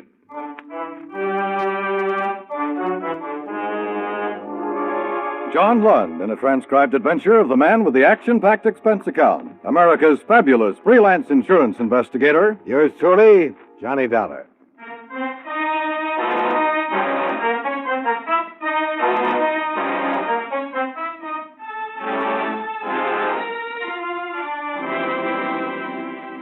Expense account submitted by Special Investigator Johnny Dollar to Home Office Hemispheric Insurance Company, Hartford, Connecticut. The following is an accounting of expenditures during my investigation of the Kay Bellamy matter. Expense account item 1, $22.40. Plane fare and incidentals from Hartford to New York and cab fare to the Madhouse on 46 off Broadway, where Lou Waltham housed his talent enterprises.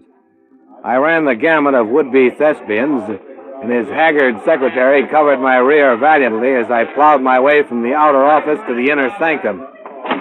You're the guy from the insurance company? Yeah.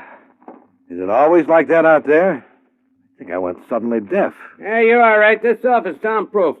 I'd go nuts if I'd listened to that yammering all day. There's Lou Waltham. Boy, Welch told me he was sending you down. About the policy you want him to write on Kay Bellamy. He doesn't think the application is as neat as it might be. Yeah, she's a valuable hunk of talent. I gotta have coverage. Well, then we need information. I need some myself. This time has been a headache from a word go. Maybe you better tell me about it. I'll give it to you straight. I picked Kay up, well, a little more than 2 years ago. She was nothing, nobody. Doing a strip and burlesque, singing a song, once in a while. I heard something in her voice, though, something them other guys missed.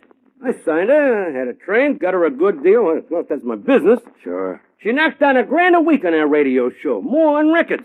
I could put her into the $5,000 class in no time, but... For what? Huh? Well, I'm going to tell you. See, she won't let me. She keeps sending me to the aspirin factory. Look, let me tell you this. 2 months ago, I get her a picture deal, Hollywood. Got it all sewed up. Big dough, billing. So what happens? I tell her and she screams like a banshee. No pictures. What is she, a screwball? Screwball? Take any nut in that outer office out there and I'd lay 8 to 5 that handling them would be a vacation after Kay Bellamy. I may be talking myself right out of the policy I want. But listen, you want to know something? One of the things she just Go one. ahead.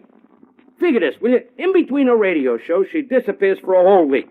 For a month, I couldn't never find her except on show days. Till I found out. Where did she go?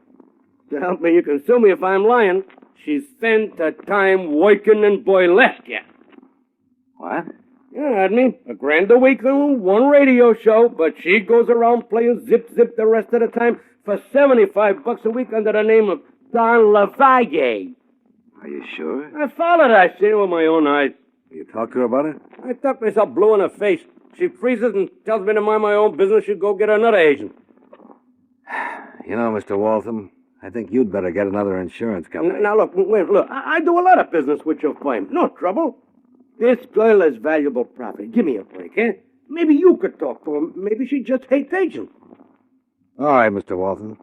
Where can I find her? Boston. Boston? Doing burlesque in Boston? Listen, Dad, I need it. Hey, you an expense account? Yeah, why? Well, I'll give you a pass to the theater up there. You can knock down the admission price and stick it in your kick, okay? Thanks. Thanks a million. What are you laughing? A buck's a buck, ain't it?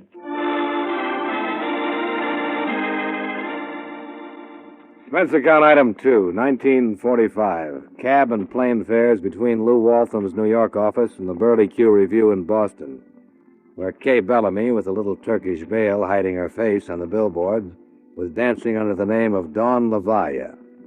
The theater was closed in the later afternoon, but the sound of a piano came from the stage door alley. I walked backstage. There was no doorman, so I went through to the wings. Dawn LaValle was on stage, and the dance she was doing was enough to make me forget the inadequacies of the pianist and the despairing tone of the dance director as he tried to whip the lumbering chorus into a semblance of unity. All right. 1, 2, 3, 6. 1, 2, 3, 6. Keep in step, keep in step. Wait a minute. Cut it, son, cut it. You, Lorraine, which is your left foot, darling? You only got 2. Make a choice. What do you want bucks a week? Vera, Ellen? I'm tired. You're tired. Back it up, will you, Luxie? We're all tired. You don't need me for the rest of the numbers, do you? No, you're all right, Dawn, darling. Go get dressed, sweetheart. She walked into the wings, moving toward me in the semi-darkness. The piano had stopped, but she carried her own music with her as she moved. And it wasn't burlesque music. This girl was definitely on the symphony side. All right, girls, now get together and let's... Bellamy? Step 1, sweetheart. What did you call me? My Kay Bellamy. All right, Sam. That is your name, isn't it? No, mister. Whoever you are. What are you doing back here anyhow? Get out of my way and let me pass. Look, I just want to talk to you for a minute. My name is Dolph. I'm from Hemispheric Insurance. Look, Farrell, maybe you didn't hear the lady. She told you to get out of here. Don't get dressed, baby. I'll cool this stage door, John, and wait for you. All right, Crow. Why don't you get back? You came in the wrong door, but the box office is around front. Listen, hard boy, I got business here. My name is Dolph. I know who you are, I know why you're here, and I got reasons why you should blow. Meaning the gun you're holding in your pocket? Kay ain't interested in any insurance. Just go tell Lou Waltham to insure himself and drop dead. And if I don't, the gun can get awful nasty, Mr. Dollar. All right, Mr. Crow. As long as this isn't a personal matter. But if it ever gets personal, I'm going to feed you a face full of nuts. I'm glad you said that. I'll tell of Ross. Then if you keep nosing around, maybe he'll issue me a special hunting license. Just for you. The lovable Mr. Crowell had told me 2 things. One was that he had a boss, and 2, Kay Bellamy was also taking orders from somebody. I found a cafe around the corner from the theater. When the rehearsal broke, some of the cast wanted in. I went in, too. I got a seat at the counter next to the girl called Lorene. I just want a cup of coffee when you get a chance, Joe. Hello. Hi. You had a little trouble at rehearsal, didn't you? Yeah, I always have trouble. Were you there? Yeah, in the wings. I thought you were doing fine. That Lutzy gives me a pain. He's always putting on the big act, like he was doing a Hollywood musical or something. Who's Lutzy? Lutzy Lazario, the dance director. You saw him. He's over in the corner booth there with Valerie, one of the new girls. He thinks he's a regular Romeo. Continental type, huh? Yeah, Continental Brooklyn, if you ask me. He made a play for Dawn, but she brushed him fast. So Lutzy has a big crush on Dawn, huh? He'll forget it if he's smart. She's aiming for bigger moose than him. Like who, for instance? Some guy named... Oh, hey, that's my date honking for me. Never mind that coffee I ordered, Joe. I gotta go. I'm sorry I can't keep you company. Well, that's all right, Lorraine. I think I'll go over to the corner booth and join Lutzy and his girlfriend. Okay by me if you ain't particular, mister. No. You know something? Appreciation for the dance is not what I've been accustomed to. If people who knew me as an artist ever found out... You're Lutzy Lazario, aren't you? Oh, yes, I'm Lazaro. Didn't I see you backstage during rehearsals? Yes, I was watching your work. Oh, that's right, yes. You are in the business? Well, in a way, I'm doing a little scouting for Lou Walton, the agent. He's got a chance to sell some talent for a big Broadway musical if he can find the right people. Well, sweetheart, won't you sit down, Mr. Dollar, Johnny Dollar. Yeah, Dollar. This is Valerie, Mr. Dollar. She's in the chorus. And this is a great pleasure, Mr. Dollar. Of course, you don't know it, Rosario, but I've had an eye on you. You and the star of your show, Dawn Leviathan. Oh, I am so ashamed that you should find me in such a place. It has been a thing I've been doing, temporarily, waiting for a break. Yeah, I understand. How about the girl, though, Dawn? Oh, you can get her to leave here, Mr. Dollar. There ain't as much dough on all Broadway as she could get just by marrying a guy that's after her. Besides, if you're looking for a real dancer, Boyfriend sounds like big money. More than just money, Mr. Dollar. Real big shot family. He's Martin Bayard Cullen III. Her breath was singeing my eyebrows, but it was the name that really made them curl. Martin Bayard Cullen III. Connections with a capital C. Kay Bellamy was really moving into the big leagues. And doing it the hard way. The burlesque runway. Didn't add up. You're wasting your time with Dawn, Mr. Dollar. Besides, I'm a better hoofer than she'll ever be. All I need... I know, Valerie, a break. That's what we all need. Just one good break. I'll see both of you later. Expense account item 3, $5 for a Boston hotel room, since I decided to stay over and see the show at the Birdie Q Review. Expense account item 4, 30 cents. Federal amusement tax to be paid on the pass Lou Waltham had given me for the show. Expense account item 5, 25 cents for a box of the genuine saltwater taffy sold during intermission with a guaranteed prize in each and every box. I got a genuine tin cigar clipper.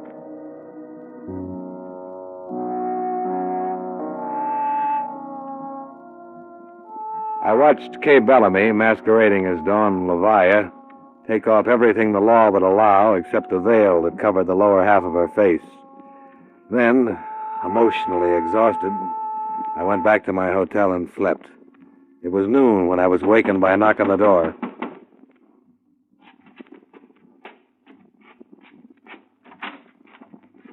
Nice to see me?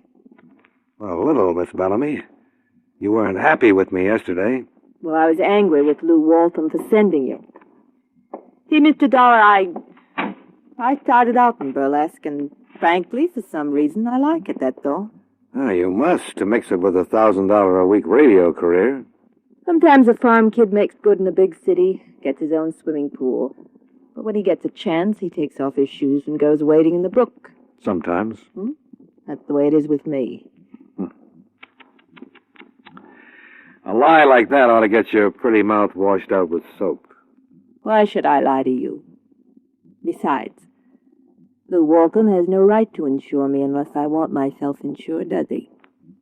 So why don't you forget it? And let's be friends.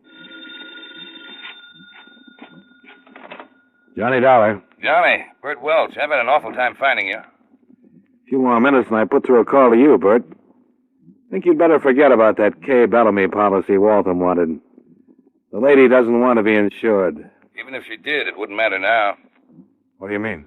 Lou Waltham is dead. What? He was shot and killed in his private office sometime this morning. Police just found the body.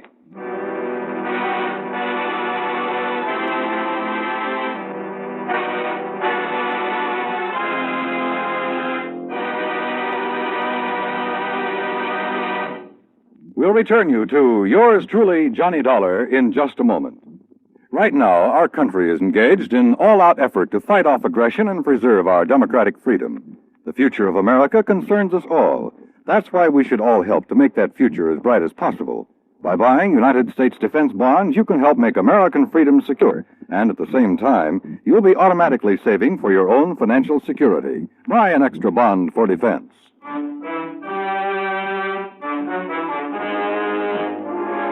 Now, with our star John Lund, we bring you the second act of yours truly, Johnny Dollar.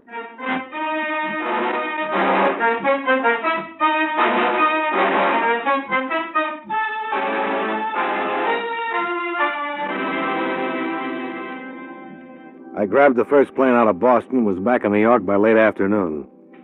Charlie Dyer from the police lab was going over Lou Waltham's private office with dusting powder and camera. Some of them actors still outside? Yeah. Charlie, you find anything? About 200 sets of fingerprints, all different. This one's going to be fun. Probably turn out that Shakespeare did it. Well, half the talent in the outer office there might confess if they were sure the last meal is all it's cracked up to be. Maybe they're waiting to see if we're going to cast pallbearers. Hey, what are you doing here? Just looking over some papers on the desk, Charlie. Oh, come off it, Dollar. You know better than that. The lieutenant finds out I let you in here, All right, Charlie. Look, just give me one break. You got the keys to this file cabinet? Yeah, why? Open it for me, will you? Just this one drawer, A through C. Come on, Charlie. Can't hurt anything. Oh, there's nothing in those files but contracts, Johnny. I know. I just want to look up a few things on Kay Bellamy. Singer? You think she did it? No, but... Well, I want to see the file, that's all. Come on, Charlie, will you? One peek. 5 minutes. All right. I finished that side of the room anyhow.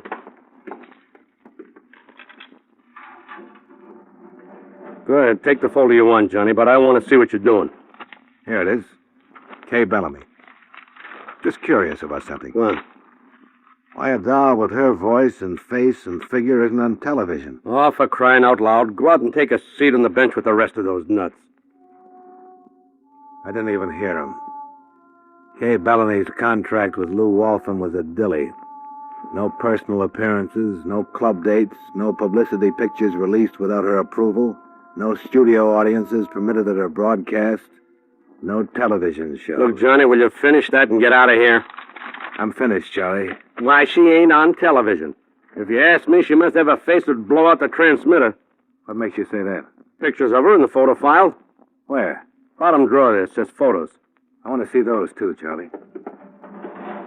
There's nothing to see. Hats with veiled silhouettes, even in the newspaper clippings. She must really be ugly. Yeah, there's the only shot without a veil. Her and some guy wearing big hats. Shadow all over the faces. Mexican sombreros. Mule and cart in the background. This must have been snapped in Mexico. Come on, put 'em back, Johnny, and clear out. There's nothing to see. He was wrong. There was something to see in that Mexican photo, all right. Not Kay Bellamy's face, but her hand, holding the rim of the sombrero. And on the hand, a wedding ring. Expense account item 7. Same as items 2 and 6. 1945, cab and plane fare between New York and Boston. I made the plane just in time and then got another little shock. There was a vacant seat on the aisle. I took it. The window seat was occupied by a dancer named Valerie. Well, I fancy meeting you here, Mr. Dollar. You better fasten that seatbelt. You're a long way from Boston, aren't you? Well, I flew down this morning. He said Mr. Walton was looking for people for a show, so I thought I ought to see him. Did you? No, well, you must know about the murder and police and everything. I know about the murder and the police, but not everything. You want to fill me in? I don't know what you're talking about. What time was it when you went to see Waltham? Don't remember exactly. Afternoon. Police were outside the building. I heard what happened. I didn't even go up. Too bad you weren't there earlier. Like between 8 and 9 this morning when the police think he was killed. What would he be doing in his office so early? It was his hour for thinking, before the arrival of the howling mob. Didn't you know that? Well, how would I know it? Yeah, maybe you would. It was a thing that was known only by his better clients, like Fay Bellamy or Friend. Which plane did you take from Boston to New York this morning? Why don't you ask the airlines? Leave me alone, I'm in mourning. For Lou Wall? Maybe for you, honey. Maybe for you.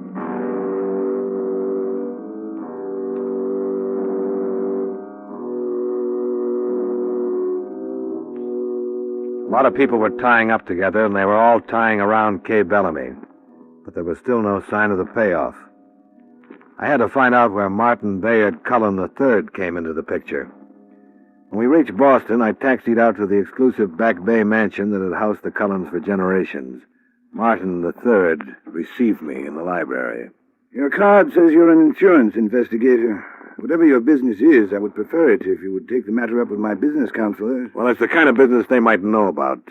I want some information about a girl you've been seeing. What girl and what sort of information? Dawn Levi at the Burley Q Review. I'll answer any questions concerning Dawn. Look, Cullen, this is important. A man has been murdered. Are you implying that Dawn is involved in a murder? I'm not implying. I'm saying it right out. Are you going to get out of here, Mr. Dollar, or shall I throw you out? Now, don't try. You might bend your suits. You're being a sucker about your lady love, Cullen. She's been working you for something, hasn't she? Some kind of a favor? Something? Why, yes. What kind of a favor? Maybe the key to a murder, Cullen. You may help her later if she's involved, but you can't cover for her. All right. There's a man in the federal penitentiary. Her uncle. His name is Fred Bellamy. She asked me to use my influence to have him moved from a West Coast prison to one in the East where members of the family will be able to visit him. Fred Bellamy? That's right. Do you think you can make murder out of that? Listen, chum. Do you think Dawn Levi is really her name? I never asked, frankly. Well, you should have. Not that she'd have told you. But her real name is Kay Bellamy. Kay Bellamy. And 5 will get you 10 that Fred Bellamy is her husband, not her uncle. He was married. The police would have known it. Not if he was married in Mexico. But he's been in jail for 5 years. Yeah. And an eyewitness who helped to convict him swore that a girl drove the getaway car. You've been out with her, Cullen. She ever show her face in public? I know. She always wears a hat with a veil. She never liked crowded places. I have been taken in, haven't I? Happens to the best of us. But for your sake, I hope you didn't try to arrange that favor. I'm afraid I did, though. Bellamy should be aboard a train headed east right now. Well, then you better call everybody you know in Washington and get them to call out the Marines or something, because somebody's going to make a pitch to yank Bellamy off that train.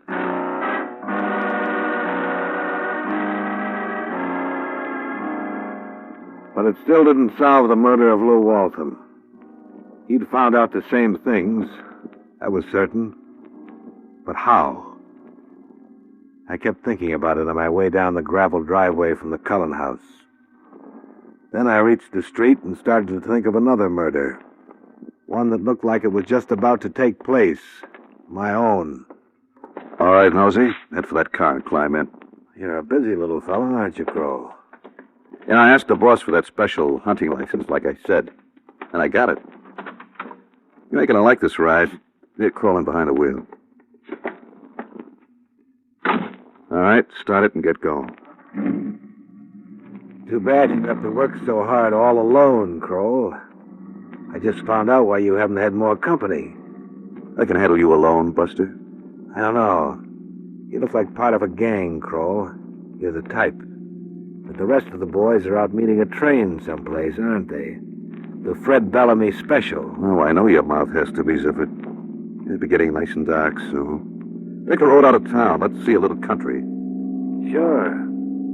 Going fast enough for you? And I'll get funny. Slow down. Why, I like the breeze. You want this gun barrel across your teeth? No, but I don't want the bullet you're planning to give me either. It's got me scared. When I get scared, I get crazy. I don't like the idea of dying alone. You trying to bluff me? No, you ever hit the back of a 10-ton truck at 80 miles an hour? No, smart guy. You're going to, smart guy, because there's one right in front of us. He turned his eyes away from me and saw the back of the truck looming up suddenly in the dusk. For a minute, fear paralyzed him. Then he gave a wild shriek and opened the door and jumped. He yanked the wheel hard, and the car missed the truck by inches. But Kroll didn't. His leap had smashed him right into the back of it. I felt my heart kicking up at something in my throat. I turned the car around and drove back to the Burley Q Review at 15 miles an hour.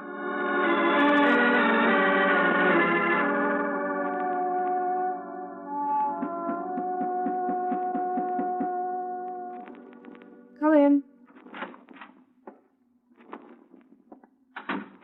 Hello, Kay.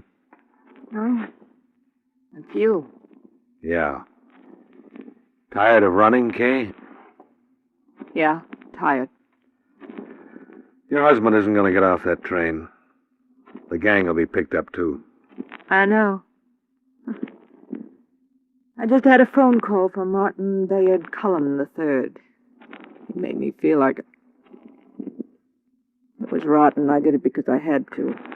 Your husband wasn't going to let you enjoy the comforts of life while he rotted away in jail, is that it? Yes.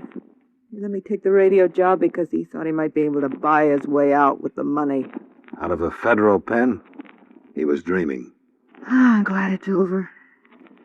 He had Kroll and the other boys watching me. Told him to keep me working in burlesque. Make things rough for me. So I'd never forget what a bad time he was having. I'd better call the police, Kay. You don't have to, Mr. Dollar. I called him myself 2 minutes ago. I'm just waiting. Okay, you've seen the farewell performance. Now why don't you leave me alone? Please. Sure. Oh, Mr. Dollar. Oh, hello, Monty. Oh, say, I heard the terrible news about Mr. Walton. Such a terrible thing. Yeah. I know you work for him. I know how badly you must feel.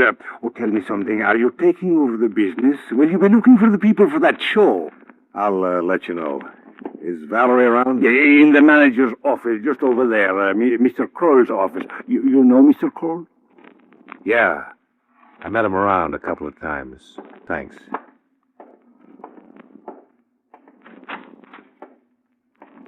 Hello, Valerie.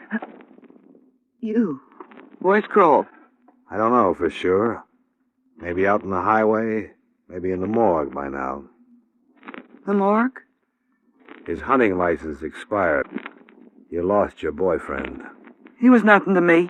No? Then why did you follow me to Cullen's house and then tip him off that I was there? I don't know what you're talking about. Let's try something else then. You went to New York with him when he killed Waltham, but you took different planes coming back. All right. So he killed Waltham, and now he's dead. What does that make me? An accessory. No. No, look. Listen to me, Mr. Dollar. I didn't know what he was going to do. I didn't even know why he was going to see Waltham. First I knew it was trouble was when I was sitting in the outer office and I heard them yelling, and then I heard a shot. You mean Kroll was in the private office with Waltham? You didn't see them together? I couldn't. The door was closed. Too bad you heard that shot then, because it makes you sound like a liar.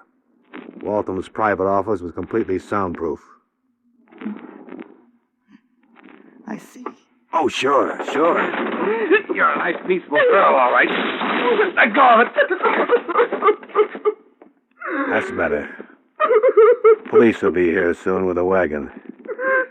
You better put something on so you don't catch cold.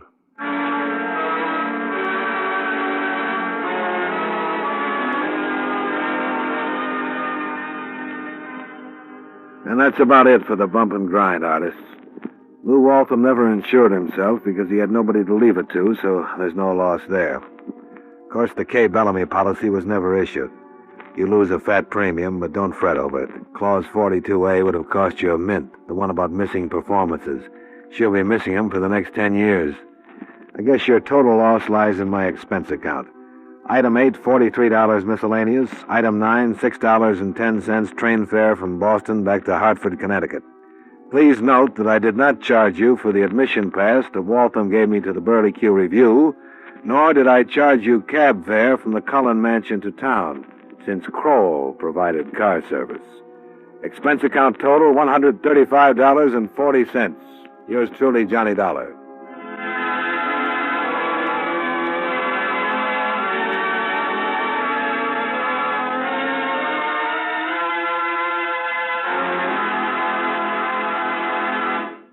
Yours truly, Johnny Dollar, stars John Lund in the title role and was written by Joel Murcott with music by Eddie Dunstetter. John Lund can currently be seen in the Universal International picture Just Across the Street. Featured in tonight's cast were Raymond Burr, Benny Rubin, Jay Novello, Gene Bates, Hy Everback, Sandra Gould, and Gloria Blondell. Yours truly, Johnny Dollar, is transcribed in Hollywood by Jaime Del Valle. This is the CBS Radio Network.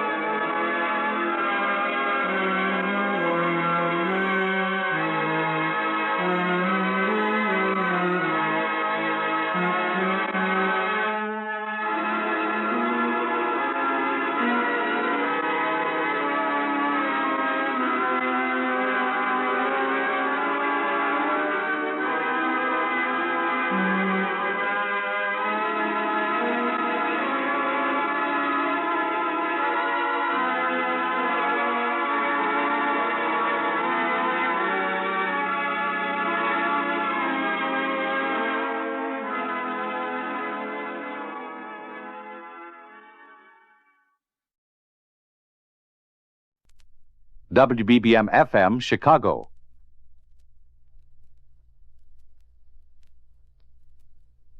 Wrigley's Spearmint Chewing Gum, the refreshing, delicious treat that gives you chewing enjoyment, presents for your listening enjoyment John Lund as Johnny Dollar. Philip Martin, Johnny. Oh, yeah. How are you, Mr. Martin? Fine. Got an assignment for you. Something interesting? Well, I think you'll like it. Our company insures a Miss Nancy Shaw. That's a familiar name. If you go to the movies, it should be. Oh, that Nancy Shaw. Mm-hmm. She was robbed of $100,000 in jewels. Think you can handle it? Well, I can try. Say, for an assignment like this, I might even consider waiving my expense account. You're kidding. Yeah, I sure am. I'll see you at the office.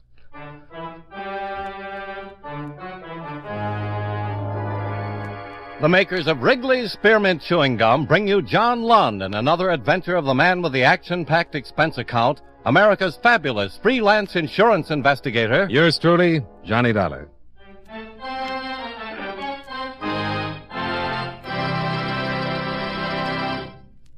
For refreshing taste, plus chewing enjoyment, treat yourself to delicious Wrigley's Spearmint Gum.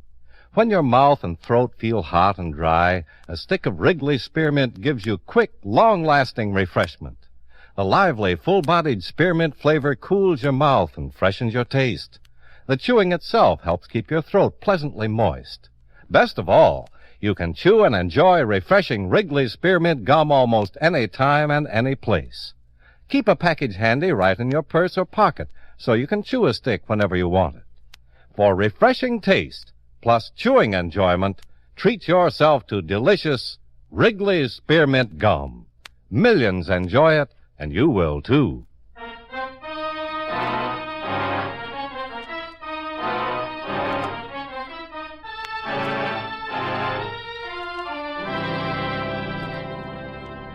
Expense account submitted by Special Investigator Johnny Dollar to Home Office, Columbia All Risk Insurance Company, Hartford, Connecticut. The following is an accounting of expenditures during my investigation of the Nancy Shaw matter. Expense account item 1, $193.80, plane fare and incidentals between Hartford and Los Angeles. I arrived at the International Airport at 11 a.m., hired a car, and drove directly to Santa Monica, where I registered at a hotel. Shortly after that, I drove to the Santa Monica police station and introduced myself to Sergeant James Dodd. Oh, I've been expecting you. Your company sent a teletype. I understand this isn't the first of this type of robbery. No, been 3 others. Same M.O. Always knows the setup of the house, goes directly to whatever he or she is after. Why, you think it might be a woman? But you never know.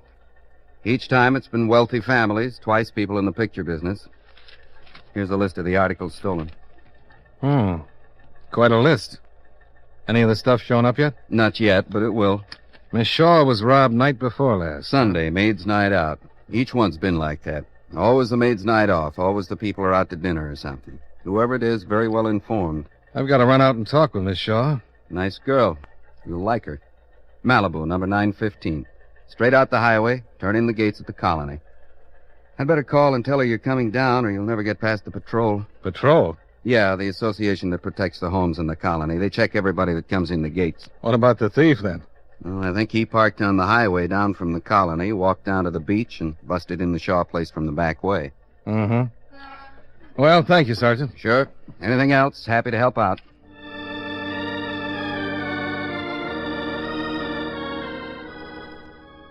Took me about half an hour to reach the colony at Malibu, where the patrol at the gate stopped me. Evidently, Miss Shaw had informed them of my coming, because they passed me through.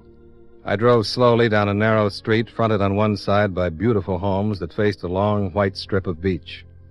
I was met at the door of number 915 by a maid who showed me through the attractively furnished home to a glassed-in cabana overlooking the ocean. Nancy Shaw, one of the biggest stars at the box office, rose to greet me. She was wearing a white sunsuit, and as she walked toward me, I had the sensation my hair had caught on fire. Mr. Dollar? Yeah. How do you do, Miss Shaw? Sergeant Dodd called, said you were coming down. I, just left him. Nice cop. Sit down. Make yourself comfortable. I'll, try. Something wrong? It's a little warm. How about a drink? Fine. Bernice? What'll it be? Anything with a thermostat in it. Gin and tonic? That'll do it. Yes, ma'am. Bernice, bring Mr. Dollar a gin and tonic, and I'll have the same. Yes, ma'am. It's a wonderful house. Thank you. I wouldn't live anywhere else. But isn't it quite a drive to the studio? Oh, well, when I'm working, I'm generally up around 6. Hardly any traffic. I get there in 25 minutes. Cigarette? No, thanks. Tell me about your work, Mr. Dollar. Well, there's not much to tell. I'm a freelance investigator. Insurance company's got a job, they call me, And you investigate. That's about it. Like your work? Well, it has its compensations. For instance? Well, for instance, Nancy Shaw in a sunsuit. Well, thank you. Says on your insurance report that you've never been married. Is that so unusual? In your case, I'd say it was. I've come close. What changed your mind? Men? Sorry I mentioned it. Oh, I'm not. I think men are wonderful. But marriage isn't? Under the right circumstances, it's great. You married, Mr. Dollar? Why not? Let's talk about the jewels that were stolen, huh? All right. Have the police found out anything? No, not much. Miss Shaw? Oh, yes, Bernice? Mr. Asher just called. Said he was on his way down. Oh, thank you. Tell the gate man to let him in, huh? Yes, ma'am. Thank you. Yes, sir. The patrol at the gate isn't generally this cautious, but since the robbery, they're checking everyone. According to my report, you were robbed of a ruby pin, 2 diamond rings, a pearl choker, 4 gold bracelets, 2 diamond watches, 3... Well, here's the list. Is it correct? Yes. Yes, that's correct. The items were stolen night before last. Yes. Mr. Dollar, Yeah? do you have to ask me a lot of questions? Well, it's the usual procedure. If you're expecting company or something, I can come back some other Oh, time. no. I just thought, as long as we've got to spend some time together, we might as well be comfortable. We can go out and sit on the beach. Well, that sounds fine, but, Don't you like the beach? Oh, I love it, but I'm not exactly dressed. Oh, there's plenty of trunks in the guest house. Should be some your size.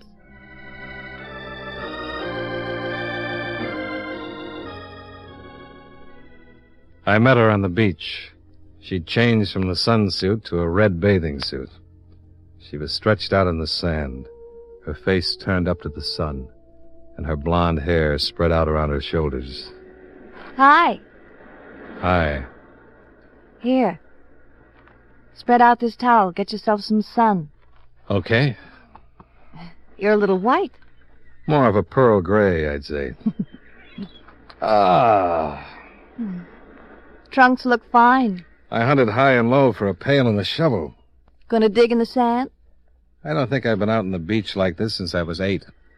I had a pail and shovel then. Seemed only fitting and proper. Might be fun at that. Oh, sure. Didn't you used to build castles with moats around them? Let the ocean come in and fill them up? No, I didn't get to the beach much before I came to California. Then I was a little old for building castles. Oh, you're never too old to build castles. But then there's always some guy who comes along, you know, running as though he was in training for a 4-minute mile, never sees your castle and plump. Runs right over it. Yeah. Yeah. I've had it happen. But you said you never built castles. Not in the sand. But I've built them. And they've got stepped on. You can always build another. I did. Another. And another. And now you're living in one. A big, beautiful one. Right on the beach. Mm-hmm. What's your castle look like, Mr. Dollar? Oh, I design all kinds. Sometime when I've got a pail and a shovel, I'll show you. And the name is Johnny. All right, Johnny. Sometime you build me a castle. Sure. Hey, you've got a visitor. Huh? Guy just came out of your house. He's headed this way. Tall, dark, looks like an ad for strength and health. Exactly. Dave Asher. Old friend? Nope. We're engaged. Oh. Hello, Dave. Didn't Bernice tell you I was coming down? Yes, she told me. This is Mr. Dollar. How do you do? This is Dave Asher, Mr. Dollar. He's happy to meet you. Really? Ah, don't sulk, Dave. Tell Mr. Dollar you're happy to meet him. Why? Because it's too nice a day to put up with one of your moods. Is this guy the reason you haven't been available for the last few days? I only met Mr. Dollar an hour ago. Then you won't miss him. Goodbye, Mr. Dollar. Goodbye. Have a nice trip.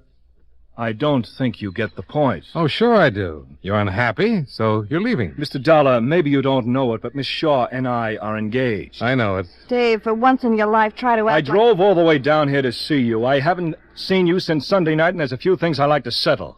In private. Now, maybe you get the point, Mr. Dollar. I'm not leaving. You are. Oh, now this is really too much. No, wait a minute. Maybe I'd better go. Stay right where you are, Johnny. Oh, it's Johnny. Yes, it's Johnny. My family thought it up. You're a pretty funny man, huh? Now, you listen to me. You just go right back out to your car and drive yourself away from me. I'm not leaving until he does. I beg your pardon. You're leaving, and you're leaving right now. Now, turn around. You're serious? I was never more serious in my life. Now, get off the beach. We're through. Fine. Hi. I'm sorry, Johnny. Cigarette? Thanks.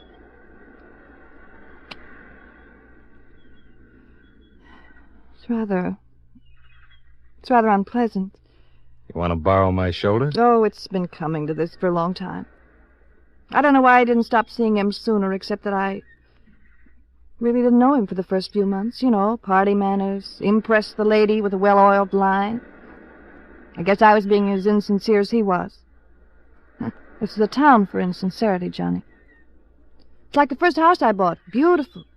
Lived in it for 6 months before I discovered the termites had eaten away half the foundation. Huh. Who is he? Just a rich young man, spoiled disposition. He was with you the night you were robbed? Yes. Mm-hmm. We had a big fight. He took me home. It was over then. I knew it. And I have to admit I was a little dewy-eyed over having made one more mistake.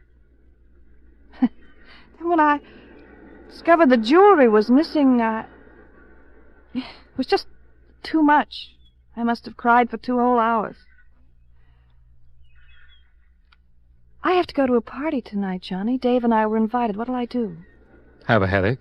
Oh, that's too easy. He'll be there with someone. What are you doing tonight, Johnny? No plans. Will you take me to the party? Gonna show him you don't care, huh? I don't want to show him anything. I'd like to show myself. I play a lousy second fiddle. You don't have to play anything. Just take me to the party. When you get bored, say good night.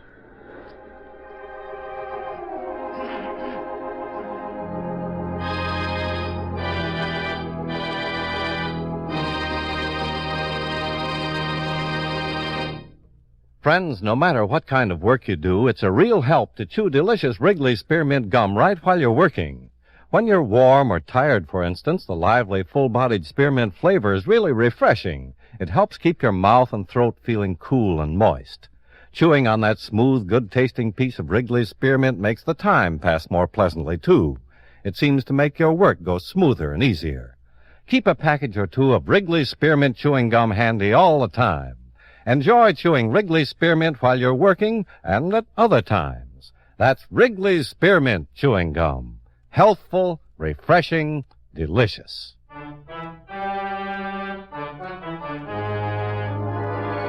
And now, with our star, John Lund, we bring you the second act of Yours Truly, Johnny Dollar.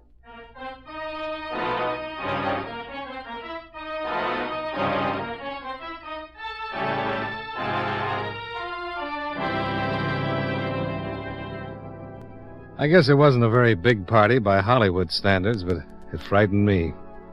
About 150 guests, producers, stars, and some odds and ends that always show up at a party like that. Dave Asher was there, guzzling champagne as though the Texas drought had hit Beverly Hills. About midnight, the party was under full steam, and Nancy led me outside, where a long walk stretched out over half an acre of lawns and wound around a big lighted swimming pool. Having fun? Well, I'm a little out of my element. I thought being together might make the difference. Being with you is the nicest thing that's happened in a long, long time. But I'd rather be sitting on the beach. Yes, that would be nice. Johnny? Kiss me.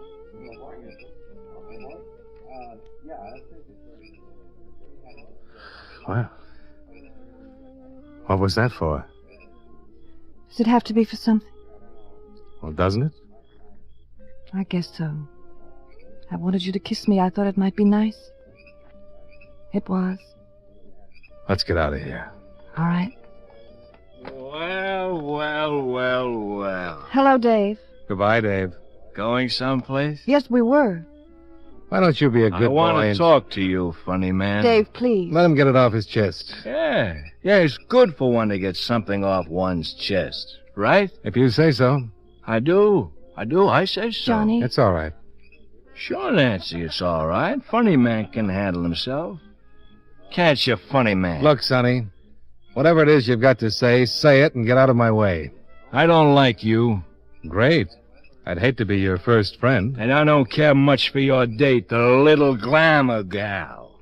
Big movie star, Miss Nancy Shaw. Be careful. Yeah? Please, Johnny. Okay. Get out of my way, Mr. Asher. I don't think so.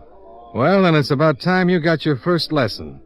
Occasionally, you're bound to run into guys like me. And what do I learn? To wish you hadn't. Can he swim? Like a fish. Let's go sit on the beach. Let's.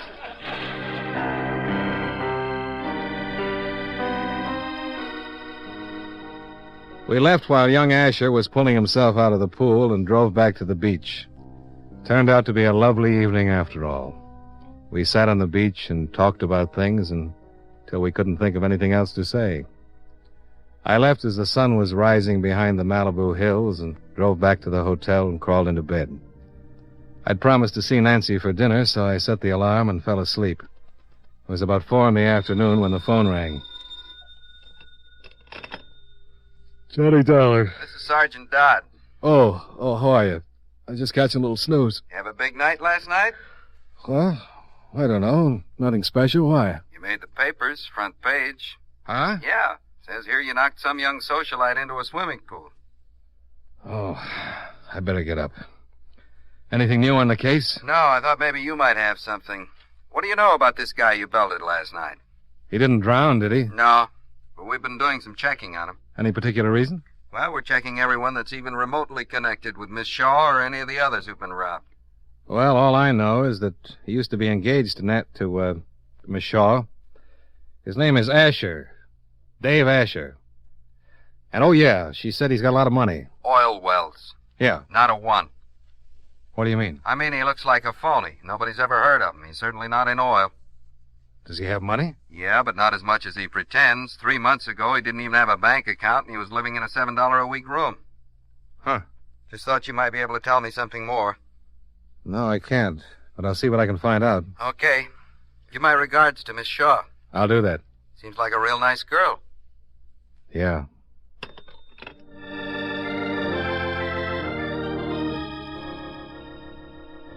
A half hour later, I pulled up to the beach house, got out, went down the steps to the front door, and rang the bell.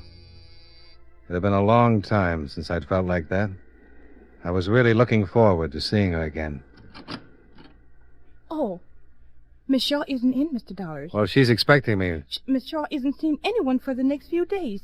She told me to tell you she was sorry. Oh, wait a minute. Please, Mr. Dollars. What's the matter with you? What's wrong? There's nothing wrong, sir. Please, let me close the door. Your apron's torn. You've been crying. What's happened, Bernice? Nothing. Then I'll find out for myself. Nancy! Nancy! Nancy! Nancy, are you in there? Johnny, Open the door. please, go away. I can't see you. What's wrong? Nothing's wrong. I'll call you. Open the door. Oh, please, Johnny, Nancy! go away. Are you going to open the door or do I break it in?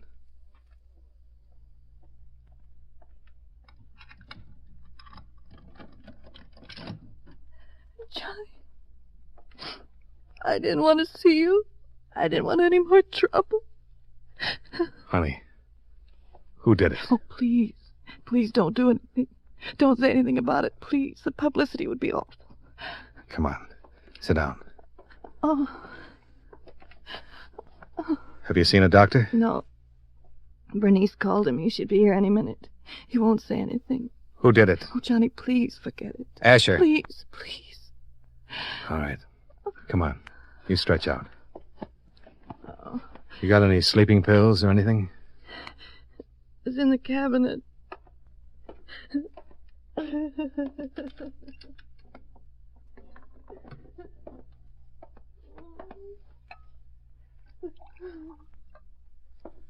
Here.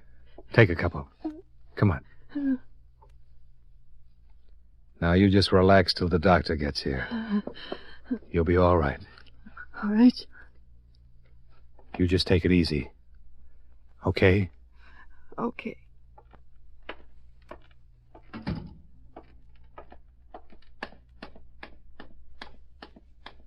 Is she all right, Mr. Dollars? Who beat her up? Was it Mr. Asher? Yes. Yes, he got here about an hour ago. I tried to stop and he hit me. He was crazy. He kept hitting her. I found this on the floor after he left. Huh. Quite a diamond. Yes, sir. Hard cut. About 2 carats. He yelled, screamed like he was crazy. He was just terrible.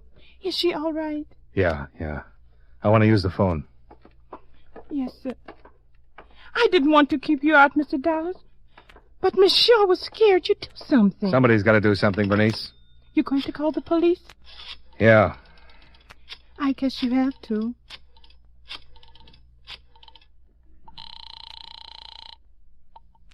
City Hall. Sergeant Dodd, please. Thank you.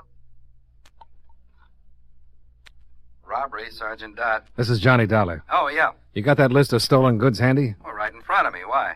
Check it and see if there's a 2-carat diamond. Oval, pretty deep. Wait a minute. Bernice, Yes, sir. you know those people that have been robbed in the last 3 months? Yes, sir. Miss Shaw and me was just talking about it this morning. Were they all friends of Miss Shaw's? Yes, sir. Miss Shaw was saying how funny Johnny? it was. Wait a minute, Bernice. Yeah, Sergeant? There's no single stone on the list, but there's a ring, platinum setting with 2 small rubies, square cut on the side, and a 2-carat diamond that fits the description. Oval, deep. Yeah. Look, Dodd. Dave Asher just beat up Miss Shaw. She's a mess. Doctor's on his way over now. Wait a minute. Bernice, what were you going to say? You said that Miss Shaw... She said how funny it was that all them people who were robbed, that she was over there to their house just before it happened. Dodd. Yeah? I think Asher's our boy. I think he went to those houses with Miss Shaw and cased them good. Found out what night the maid was off and anything else that might happen. Okay, but how about Miss Shaw's house? Asher was with her the night of the robbery. Then he's working with someone. He gets the layout, someone else does the job. Well, we can certainly run over and pick him up. Get him on an assault charge anyway. Yeah.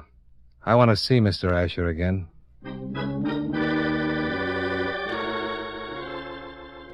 Sergeant Dodd gave me Asher's address in Santa Monica Canyon and said he'd meet me there. I looked in on Nancy, who was getting drowsy. Then I told Bernice I'd check back to see what the doctor's report would be, and then left for Asher's place. Yeah?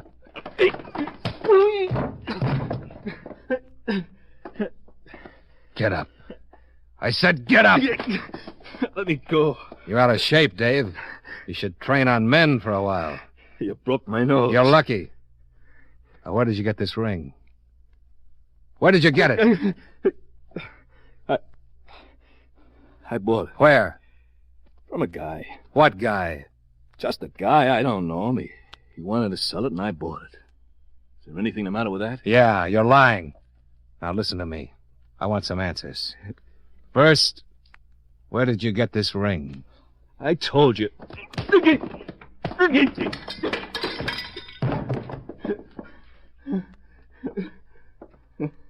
Can you hear me? Yeah. You've been going to parties with Miss Shaw, casing the house, then someone else has been doing the jobs. Right? Okay. No, wait a minute. Wait a minute. Am I right? Yeah. Yeah, you're right. Who are you working with? Name's Fisher. Stanley Fisher. Where is he? He lives at the Shelton Hotel on Ocean Drive. Where's the loot? He's got it. Why did you beat up Miss Shaw? I don't know. I just got mad.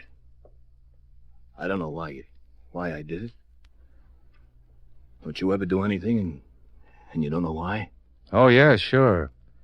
But this isn't one of those times. Well, I guess I should have knocked. Oh, hello, Sergeant. He's your man, all right. I heard. Works with some guy named Stanley Fisher. Yeah, we know him. Small-time thief. I'll have him picked up. I'm sorry about the mess. Asher and I had a slight difference of opinion. Forget it. Why don't you get back to the beach and see how Miss Shaw's doing? I'll take care of things here. Thanks.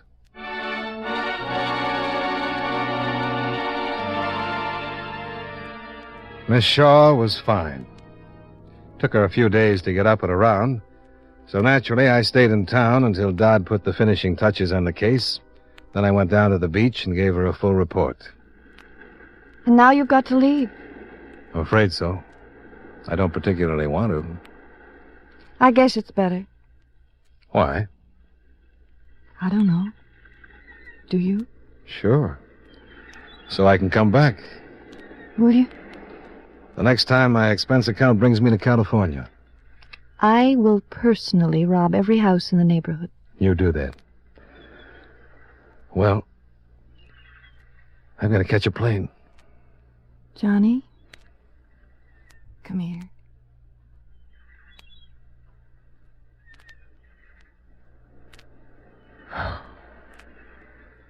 Nancy. Huh? Are you sure my hair isn't on fire?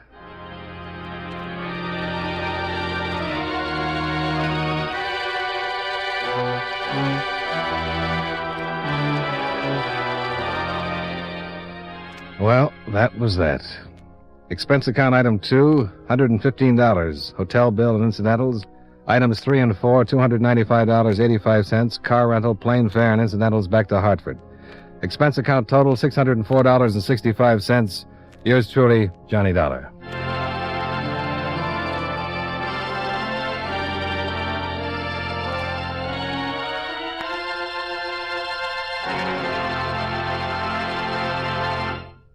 Remember, friends, for refreshing taste plus chewing enjoyment, treat yourself to delicious Wrigley's Spearmint Chewing Gum. The taste of fresh spearmint is cooling and delightful, and there's lots of it in every stick of Wrigley's Spearmint Gum. It freshens your mouth, helps keep your throat moist, and sweetens your breath besides. You'll enjoy the good chewing, too, because Wrigley's Spearmint is so smooth and pleasant to chew on. There's nothing else quite like it. Next time you're at the store, stop at your friendly merchant's display of chewing gum and get a few packages of good-tasting Wrigley's Spearmint Gum. Always keep some handy for refreshing taste plus chewing enjoyment. That's Wrigley's Spearmint Chewing Gum. Healthful, refreshing, delicious.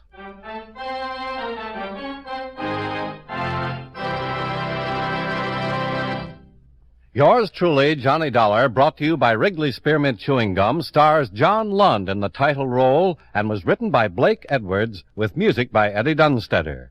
Featured in tonight's cast were Mary Jane Croft, Thelma Johnson, Peter Leeds, and Vic Perrin.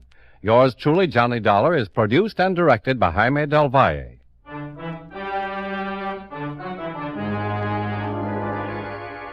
The makers of Wrigley's Spearmint Chewing Gum hope you enjoyed tonight's story of Johnny Dollar and that you're enjoying delicious Wrigley's Spearmint Gum every day. This is Charles Lyon, inviting you to join us again next week at this same time when, from Hollywood, John Lund returns as... Yours truly, Johnny Dollar.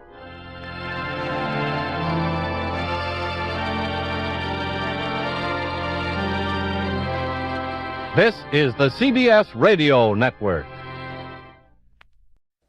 For your listening enjoyment, John Lund as Johnny Dollar. Johnny Maxwell, Johnny. Oh, hello, I got Mr. a Max. job for you. We Oh, that's Mr. well. Frank Meadows lives in Newport, California. He was killed last night. Oh, is Shot Max? to death. How long will it take you to catch a plane? Oh, it's Look up Lieutenant Sullivan, Newport Police, when you get there, Johnny. Yeah. Have a good trip. Yeah, I'll try, Mr. Maxwell.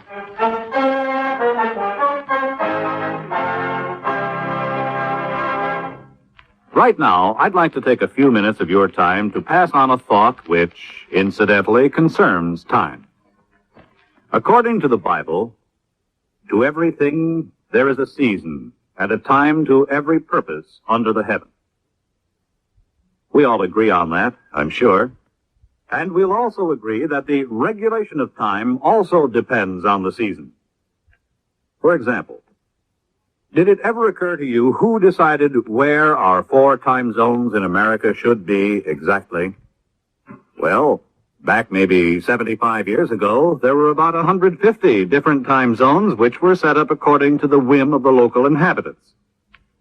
Most of the time was called sun time, and there could be 15 minutes difference between the clocks of 2 towns only 10 miles apart. So, to get rid of the confusion, the Interstate Commerce Commission was established. It divided the United States into 4 standard time zones so that railroads, planes, buses, and the mail could run on schedule. Of course, if a city wants to go on daylight saving time during the summer, that's a decision which is made locally. The standard time remains the same everywhere else. But setting the nation's clocks isn't the only job of the Interstate Commerce Commission, however. It also makes rules and regulations for the various means of transportation which go from one state to another. It sees that railroads, truck lines, barges, and boats operate safely, charge reasonable rates, and give good, dependable service. It also protects trucks and bus drivers from working such long hours that they might fall asleep while they're driving. The Commission also demands that trains, engines, and machines have safety and stop devices. It is, in itself, a safety device to assure every one of us freedom from danger as we travel about our country.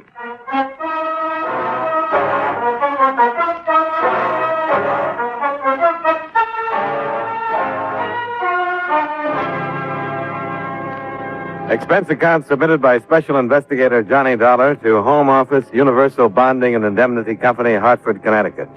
The following is an accounting of expenditures during my investigation of the Barton Baker matter. Expense account item 1, $195.80. Plane fare and incidentals from Hartford to Los Angeles. I arrived at International Airport at 11 the morning of the 26th and rented a car there. An hour later, I was pulling into Newport, a sea town not far down the coast. At the police station, I met Lieutenant Solomon, and we discussed the case. Frank Meadows ran a boat chartering service. Did you know him? Yeah. Excuse me. Open a window. Sure has been hot the last couple of days. Like a cold drink or something? No, no thanks. Well, we got a report on the shots, and when we got there, Frank was dead. Shot 3 times. He had a gun been fired twice. Obviously shot it out with somebody. Any suspects? His partner, Dave Geller, owned the boat with Charlie. What makes you think Geller did it? Well, don't know for sure, but he's missing. Disappeared. Nothing else? No. But the only thing we've got to go on. Any reason why Geller would kill Meadows? None that we know of. I know Dave as well as I did Frank. They always seem to get along, never heard of any argument. But you know how those things are. A couple of guys get along fine for years, and then some little thing... Yeah. Might be a woman. Just a woman or some particular woman? Frank has a wife. And Geller? No, he's not married. What's Mrs. Meadows like? Well, you gotta talk to her anyway, don't you? Yeah. Then you can see for yourself. I'd say she was the kind that might cause a lot of trouble under the right circumstances. But that's only a personal observation. You might not think so at all. Here's the address. Well, thanks, Lieutenant. I'll let you know. Do that.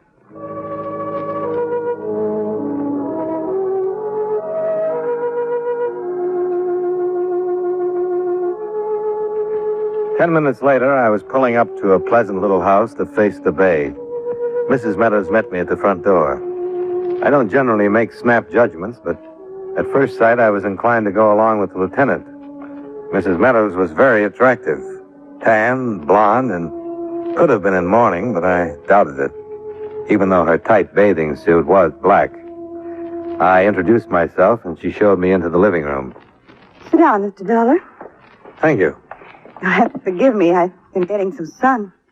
Oh, I don't mind. I practically live in a bathing suit during the summer. Surprised the beach isn't more crowded. You're from the insurance company. That's right. I was sent out to investigate your husband's death. I'll be glad to help any way I can. I'd appreciate it.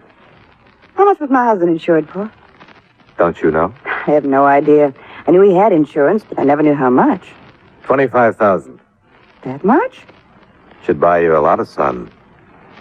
When will I get it? Well, in a case like this, a murder has to be a complete investigation. And it's generally considered proper to bury the deceased before issuing a check. By the way, when is the funeral? It was this morning, at 8 o'clock. What did they do? Dump him off a surfboard? I don't think I like that, Mr. Dollar. Oh, I'm just being a little sadistic. I always get that way when I see someone so broken up. Would it be better if I stayed in the house for a week and wore a black veil? Oh, no. But a little emotion would seem more natural. Would it help if I cried? Help who? Mr. Dollar, my husband's dead. Anything I might do wouldn't bring him back. If you don't approve, I'm afraid that's just too bad. Who do you think killed your husband? I have no idea. The police suspect his partner. Guess it's possible. Dave's missing. Can you think of any reason why Dave would kill your husband? They didn't get along too well. Lieutenant Solomon says they got along just fine. And I say they didn't. I think I know more about it than Lieutenant Solomon. Okay. Suppose you tell me why they didn't get along. They just didn't. They disagreed a lot. Over anything specific? Not particularly. The boat, things in general. They'd known each other for years, been partners for nearly 10. Friendships wear thin sometimes. Before they left on the trip, they had an argument. About what? Frank didn't tell me. Just came home and said he'd had a fight with Dave. The next morning they left. Following morning, when they returned, Lieutenant Solomon called me and said Frank had been killed. Where did they go? Down the coast after Yellowtail. Who chartered the boat? No one. They went alone. Well, thank you, Mrs. Meadows. If you happen to hear from Dave, get in touch with the police, will you?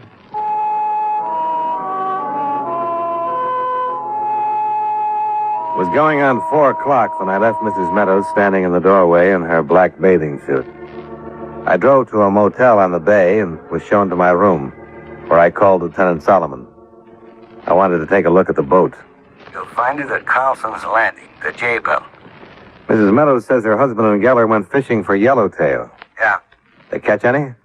They did. They didn't bring them back. No fish on the boat. Maybe they didn't really go fishing. Got any ideas? No, not a one. Just a guess. Trying to create a motive. What do you think of Mrs. Meadows? Oh, very attractive. But not a good enough motive? I didn't say that. I was just trying to come up with a better one. If you do, let me know. After meeting Mrs. Meadows, it won't be easy. You having her watched? If Dave Geller tries to contact her, we'll know about it. Mm-hmm. Hey, where's a good place to eat? You like seafood? Oh, by the ton. Try the restaurant right next to your motel. Via Marina. Steamed clams are great. Lieutenant, you have just created a glutton. Expense account item 2, $6.50 for a seafood dinner. While the bucket of clams digested, I drove to Carlson's Landing, where I located the J-Bell, Meadows and Geller's trim little fishing boat. A full moon was out over the Pacific, and the J-Bell rocked gently with the motion of the tide. The landing was deserted except for a big gray cat that scurried onto one of the other boats as I walked past. I stood looking at the J-Bell for a minute, listening to the sounds of the ocean. Then I climbed aboard. The hatch leading below to the cabin was unlocked, so I opened it, went down the short ladder. The moonlight sifted in through the starboard porthole, but the rest of the cabin was in pitch darkness. I felt around for some kind of light. Stay right where you are. Huh? Don't move. I got a gun. Okay. I can see you. If you move a finger, I'll kill you. Okay. I'm not moving. Well, what happens? Do we stay here all night? No. Better take a look at you. I don't want to make a mistake. Yeah, I think that's a good idea. Light switch is right behind you to your left. But keep facing me. Just reach back. Thought so. You thought so what? Baker sent you. Baker? You're not a cop. I know the cops in town. You must be Dave Geller. You know I'm Geller. Look, my name is Dollar. I'm an insurance investigator. Sure. I'll show you my credentials. Keep your hands at your side. I'm telling you the truth. I work for the Universal Bonding and Indemnity. Your ex-partner was insured with us. Turn around. Put your hands over your head. Look, I'm telling... You look. I'm not kidding, mister. Okay. Now put them out in front and lean on the bulkhead. My wallet's in the inside left coat pocket. Insurance investigators always carry guns. Well, most of them take them off when they go to bed. That's very funny. I'm glad you liked it. You'll find the permit for the gun in the wallet, and the wallet is still in my You satisfied? Turn around. But keep your hands up. Well, you saw the identification. Okay, so you're an insurance investigator. Still doesn't help me. Just what kind of help were you expecting? None. I mean, now I got to do something with you. Can't let you go back to the police and tell them you found me. They'll nail you sooner or later. They want you for murder. Yeah, I know. Why did you kill him? I didn't. Then what are you hiding for? That's none of your business. All right, now we're back to me. What happened? You'll just have to stick around for a while. Sure. Hold it. What's the matter? Somebody's coming. Turn up that light, quick. You just stay where you are and don't make a sound. Probably the police. If it is, you're going to take me out of here. Yeah, for a guy who's innocent. Shut up. Right outside the boat. Sure, that's right. Yeah, I thought so, too. Maybe your hunch was right. Listen, you can only say it once. Something happens to me, get to Bernie's garage, understand? Bernie's garage? Come aboard. What do I do at Bernie's garage? I don't know why I'm trusting you, but I gotta trust somebody. Tell Bernie I sent you. Ask him for the toolkit. The toolkit? And I didn't kill Frank. Look out, I'm going topside.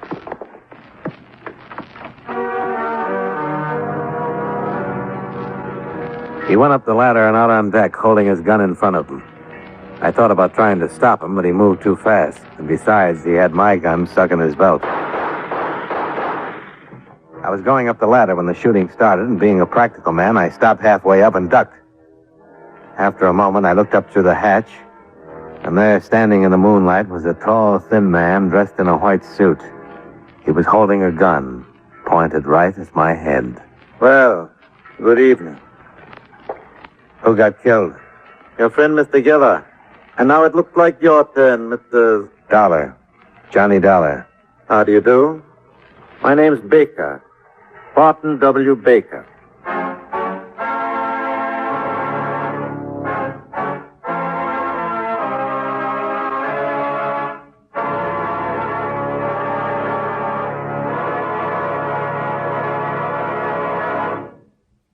You know, many great men have attained the highest office in our land, the presidency of the United States. Can you guess the name of this man? He was descended from an English family which landed in Plymouth in 1624 and was a native of Ohio. In the late 1880s, he was a newspaper editor in that state, and as senator in 1900, he opposed federal control of food and fuel. As president, he supported prohibition and backed the 19th Amendment, which gave women the voting privilege. His administration also saw the establishment of the national budget system. If you don't have his name by now, here's another clue. During his presidency, the Lincoln Memorial was dedicated. Who was he?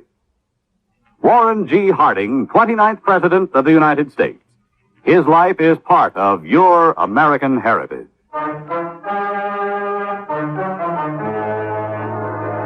And now, with our star, John Lund, we bring you the second act of yours truly, Johnny Dollar.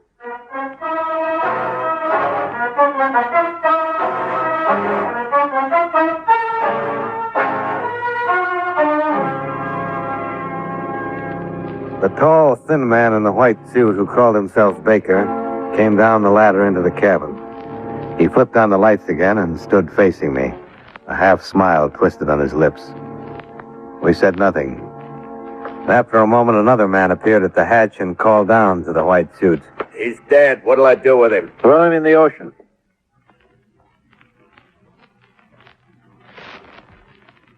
Actually, I had no desire to kill Mr. Geller. But you forced yourself. Had he offered his cooperation, he would be alive this minute. Yeah, he's in the water, but those shots are sure to bring somebody. And we must expedite matters as quickly as possible. Mr. Dollar, where is the toolkit? The toolkit? Oh, come, Mr. Dollar. The shooting has forced me to a tight schedule. I want to know what Geller did with the tool. Look, I don't know what you're talking about. Hank. Yes, sir. Now, wait a minute. Oh! As you can see, Mr. Dollar, I mean to have the information one way or another. Look, One moment, Hank. Mr. Dollar, I was prepared to offer the late Mr. Geller $5,000 for the toolkit.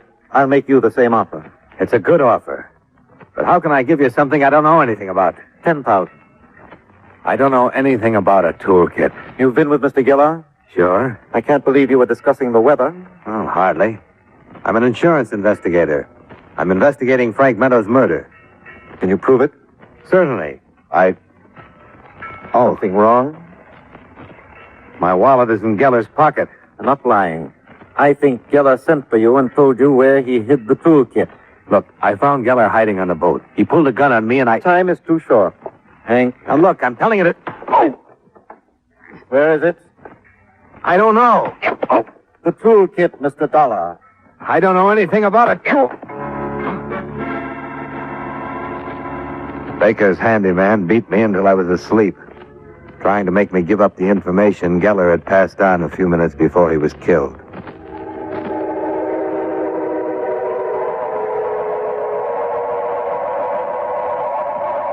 I don't know how long I was out, but when I came to, I could hear breakers. I was lying on the beach looking up at the big moon and feeling my head throb as though it was stuck on the end of a drumstick. Well, I managed to sit up and look around. I had no idea where I was, but a long groove in the sand that stretched away from me showed clearly that I'd been dragged from the street several hundred feet behind me. I stumbled to my feet, and that's when I saw her, walking along by the water, headed my way, her soft blonde hair blowing in the casual breeze. She was barefoot and wearing white shorts and a terry cloth shirt. I guess it was a little cool for the black bathing suit. She stopped when she saw me. Oh, good evening. Hello. Mr. Dollar, you're bleeding. Yeah, it happens sometimes. What are you doing out here? I'm waking up. What are you doing? I was just taking a walk. Your face is all bruised. How far is your house? Down the beach, about a mile. You think you could scare up some iodine? Yeah, come on. Oh. Still a little dizzy. Here, put your arm around me. Better? Much?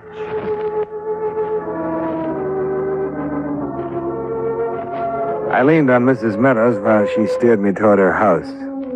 Her hair smelled clean and fresh with just a touch of perfume. In the house, she found the iodine and touched up the sore spots. It hurt. Oh. Sorry. Yeah. All right, I'll make it. Well, what in the world happened? You know a man named Baker? Baker? Well, no. Runs around with a handyman named Hank. No, I've never heard of him. I found Dave Geller tonight. Where? On the J-Bell.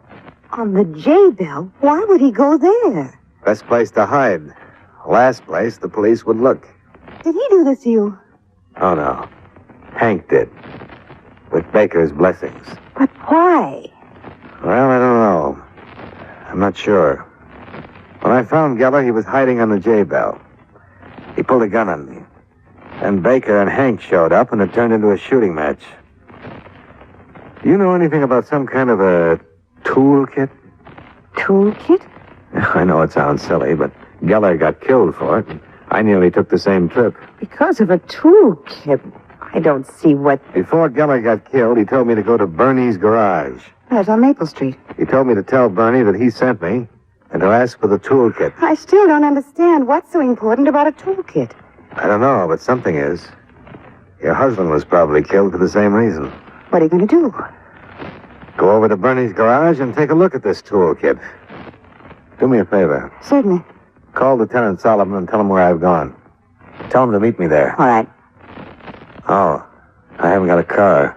Still down at the landing. Use mine. I'll get you the key. Thanks. I drove her car over to the garage on Maple Street, parked it, and got out. The garage was open, and the sign over the door read 24-hour service. I went in and found a mechanic stretched out on a bench, sound asleep. Hey. Hey. Come on. Wake up. Okay, I'm up. No, I'm awake. Yes, I was really knocking it off. Where can I find Bernie? You just woke him up. Dave Geller sent me over. That's all? Yeah. He said to pick up the toolkit. He did, eh? Yeah, he did. Now, where's the toolkit? How'd I know Dave sent you? Because I said he did. Something so important about a toolkit? Heck, no. But when Dave left us here, he said be sure and don't give it to no one except him. I can't just hand it over to you because you tell me Dave sent you. You better have Dave call me. He'd have a hard time talking with his mouth full of water. What you mean? He was killed and dumped in the bay. Now, Lieutenant Solomon will be here in a few minutes, so wheel out that toolkit. Dave was killed? That's right. First Frank and then... The toolkit, huh? Well, what's the matter? You a cop? No, I'm not a cop. Then I'm sorry. I'm an insurance investigator. I'm investigating 2 murders. Frank Meadows and Dave Geller. Insurance investigator? Well, that's kind of like a cop, ain't it? Everything but the feet. Got any identification? Now, look, are you going to get that toolkit, or do I have to... Okay, no, you don't have to give up. I'll get it. It looks like somebody got kind of rough with you. Yeah, kind of. I got it stored in the park department. How come you're so interested in a bunch of tools? You seen him? No. Box is locked tight. There it is. It's plain old toolkit. Yeah. You got something I can bust this lock? Oh, no, wait a minute. Crowbar coming. Maybe we better wait for Lieutenant Solomon. If you ain't got a key, I... Get me that crowbar. Okay. It's against my principles. If Dave wanted you to pick up the kid, he should have called. He's dead. Remember? Oh, yes. Do you know who killed him? Man named Baker. Here's the bar. Thanks. Baker? Never heard of him. Oh, hey, I got a customer. Might be Solomon. Yeah.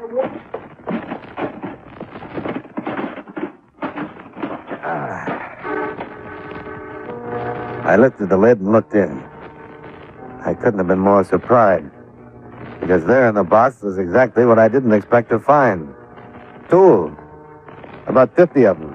All sizes, brand new. All the tools were painted black. But on the handle of a large wrench, there was a small space that had been scraped down to the metal. I picked the wrench up and looked at it more closely. Took out a pocket knife and scraped some shavings from the metal. I stood up and held the shavings under the light. And then I understood a whole lot of things. The shavings were solid platinum. Hey, mister, you got visitors. We meet again, Mr. Dollar. It was Barton W. Baker, complete with white suit, gun, and bodyguard. He looked at the platinum wrench I held in my hand, smiled, and moved slowly across the room toward me. I couldn't help it, mister. They held a gun on me and made me take them back here. Get up. Take the old man out into the garage, Hank, and guard him until I'm finished with Mr. Dollar. Yes, sir. Honest, mister, I'm Go sorry. on, old man. Go on. Well, Mr. Dollar, you were lying to us. I thought so. That's why you let me live, so I'd lead you here. Precisely. The tools are platinum. Of course. But you knew that. Geller just told me where to find them. I had no idea what they were. Well, I'm afraid your curiosity will be short-lived. I kind of thought that was the way it was. You killed Frank Meadows because he discovered the secret of the tools. Yes. If he had simply picked me up and landed me, as he was paid to do, I take it you're an alien, Mr. Baker? Correct. Would I know your government, Mr. Baker? Unless you happen to be deaf, dumb, and blind. Now, if you'll just proceed with me back to the garage. One more question. Yes? How did Dave Geller get hold of the kit? He and Meadows were offered a large sum of money for picking me up on the other side of the border. Aboard the boat, Geller grew suspicious of the kit, and knowing that I could not possibly notify the authorities of his theft, he forced me at gunpoint to go ashore and leave the kit with him. Fortunately, I got to a phone and notified our operatives in Los Angeles. They met the boat when it docked. And killed Meadows, but Geller escaped. Correct. Now, Mr. Dollar, I'm in a great hurry, and Well, I missed another shooting, but so did Baker, for that matter. When Hank yelled, Baker turned just enough to give me a chance to swing the heavy platinum wrench. What's it all about, Dollar? I thought you'd never get here, Lieutenant. Mrs. Meadows called and said to get right over. You know something? I think you owe her an apology. Okay, so she'll get an apology after you tell me who the guy on the floor is and who the guy was I had to kill in the garage. Here, have a platinum wrench. A what? Yeah. Mr. Baker is going to have one very expensive headache.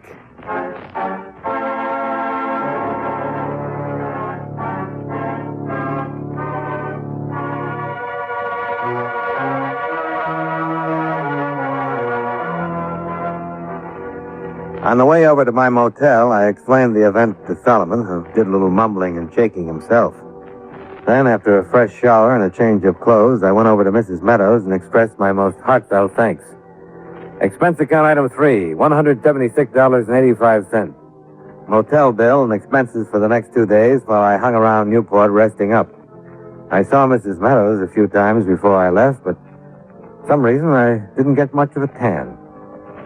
Expense account items 5 and 6, $225 car rental, plane fare, and incidentals back to Hartford.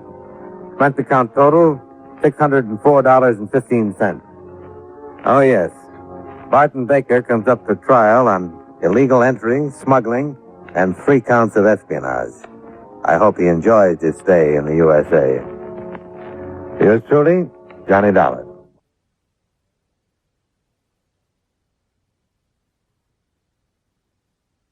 From Hollywood, it's time now for Johnny Dollar. Oh, good. Huh? Johnny, this is Ben Pringle. Ben, how are you? Still selling insurance with Star Mutual? No, not anymore. Oh, that's right. You were talking about retiring. And I have retired. Yes, year ago I quit the insurance business and bought myself a poultry farm. Well, good for you. Where is it, Ben? It's right here in Vineland, New Jersey. And how's it going? Oh, terrible, Johnny. It's terrible. Oh? When I think of all the pretty chickens that I've lost. Well, what seems to be the trouble? Johnny, somebody's trying to put me out of business. Well, I don't know who or why or how, but Ben, if I can be of any help to you. Johnny, you can. I was going to call Star Mutual because everything I have is insured pretty heavily, but first I thought I'd make sure that you're available. For you, anytime. Well, then come on down here, will you? In the meantime, I'll notify the company that you're on the way. Just give me your address and I'll be on my way.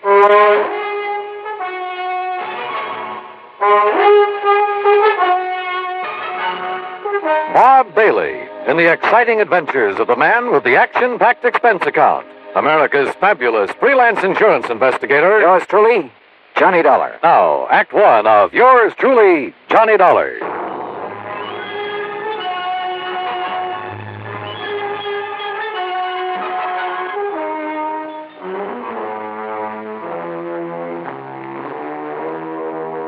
Expense account submitted by Special Investigator Johnny Dollar to the Star Mutual Insurance Company, Home Office, New York, New York. Following is an account of expenses incurred during my investigation of the sick chick matter.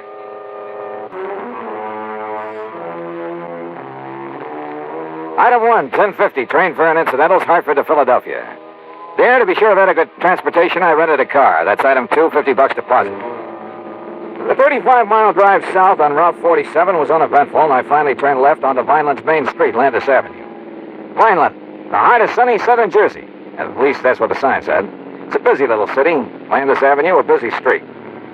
Finally, I stopped at a mobile gas station on the far edge of town to ask about the address Ben Pringle had given me. Just keep going straight out Landis Avenue for about 5-6 miles till you come to East Vineland. East Vineland, huh? Yeah, then you turn right, go about a mile and a half. You can't miss it. If you can pick it out from the rest of the poultry farm. A lot of them, huh? Vineland's the egg basket of the world. Where do you suppose Philadelphia, New York, and the rest get all their eggs and chicken? Yeah, well, I'd better get underway. Thanks a lot. Anytime, mister. The gas attendant was right. There were enough chicken ranches in the outlying sections to supply half a dozen cities. And trying to pick out the one belonging to Ben Pringle was a problem. Finally, to ask further directions, I pulled up at the nearest farmhouse.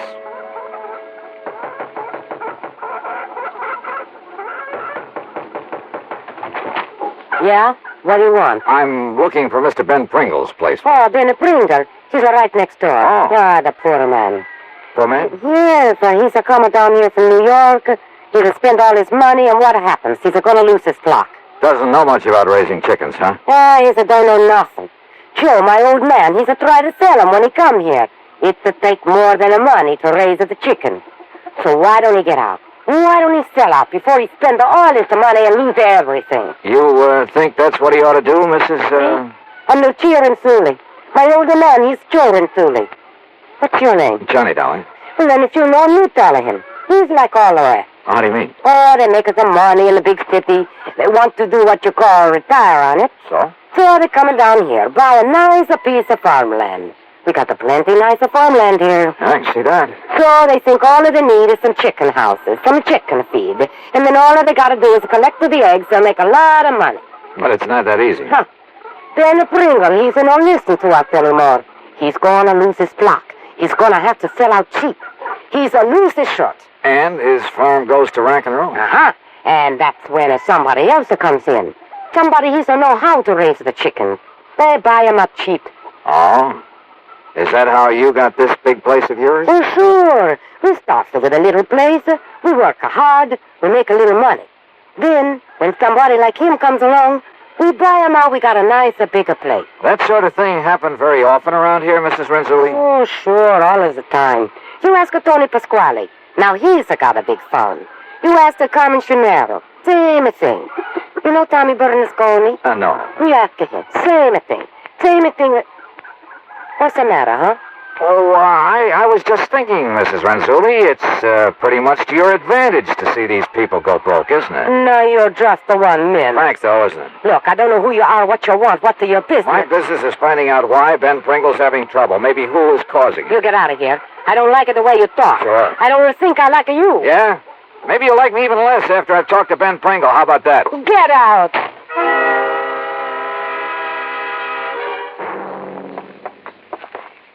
By golly, I'm glad you could make it, Johnny.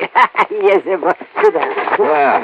Yeah. Well, from what I hear, Ben, you're having a pretty rough time of it. Oh, I suppose it's my own fault, Johnny. Walking into a project like this without knowing more about it. Well, how deep have you gone into this layer? Oh, my, too deep, Johnny, too deep. All in all, I spent nearly $40,000. That's just about all I have.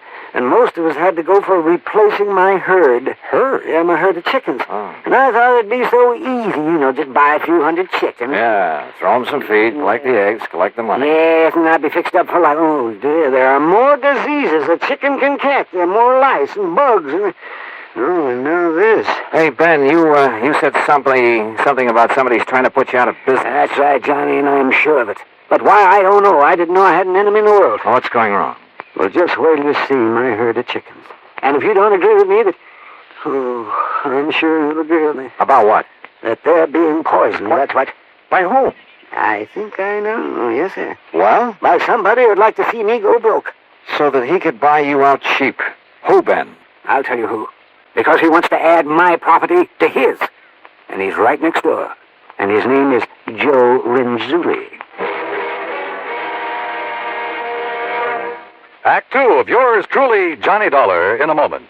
And now for another episode in the life of Sergeant Donald Bellwether, my husband.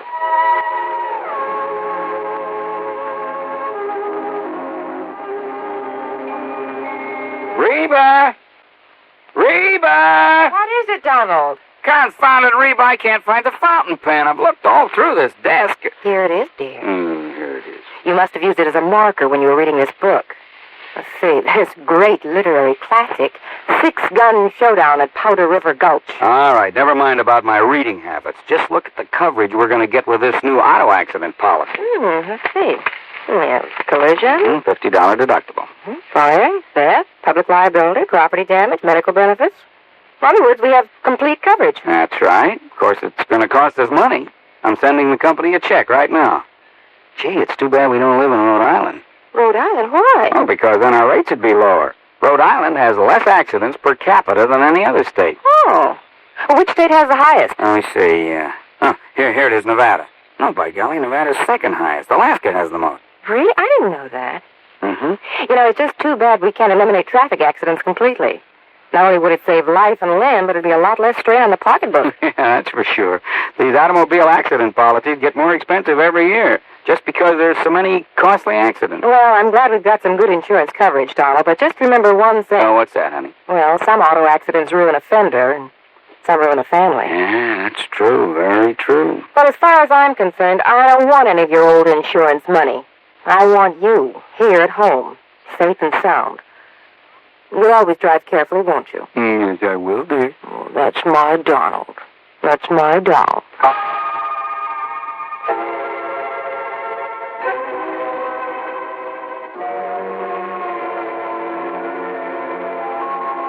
And now, Act 2 of yours truly, Johnny Dollar, and the Sick Chick Matter.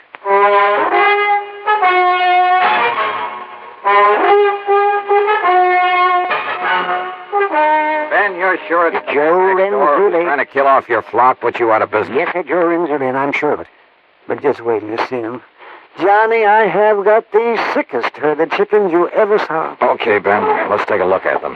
Though I'm afraid I don't know much about the critters. You don't have to. Anybody could tell. Just anybody. Come on. Have you talked with a vet about them? Huh. Sure I have. Finest vet in the county, too. Dr. Goldhaft. Why, he has a regular laboratory. He's known all over the world. He's the one that cured him with the cholera, and the hepatitis, and the synovitis, and the coccytitis, ptosis. Johnny, after I've called him in so many times, he even gave me a book. A book? Yes, he did. So that I'd know what all the diseases were, and, well, so I wouldn't have to make him drive all the way out here when I'd just forgotten to give the hens their land mash or enough water or something like that. You'd forget to... Well, no wonder you've had trouble with your flock. And I guess I was kind of a nuisance to him, too, but I did so want my herd to be a good one and lay a lot of eggs for me. Well, what does the vet say about what ails them now? Well, I haven't told him. You haven't told him? Well, see, I'm afraid I still owe him a pretty big bill. Yeah, but look, Ben, I looked in the book, Johnny, and there's nothing in it about the way they are. There is not a word.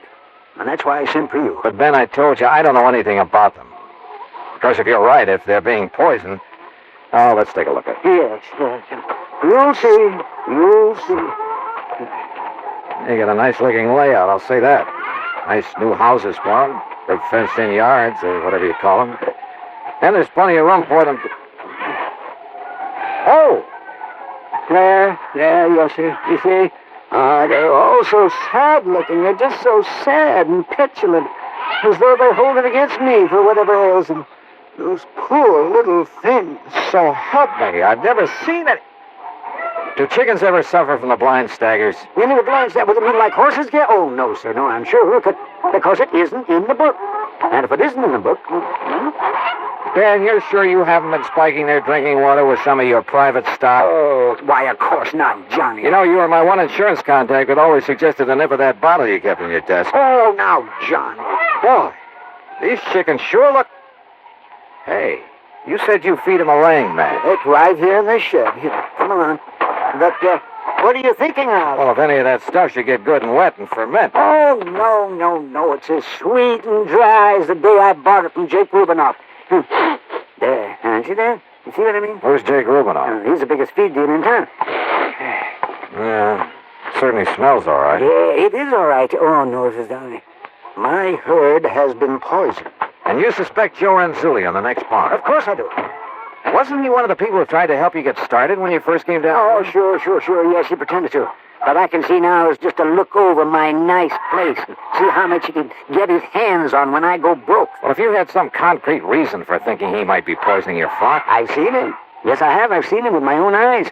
Come right over here at night, several times. What? And scatter something over the fence into my pens out of a big sack. What was it? Yeah. Now, the time was daylight and I could see. The chickens had eaten it all. You're sure it was Renzulli? Of course I am. Okay, Ben. I'm going over and talk with him.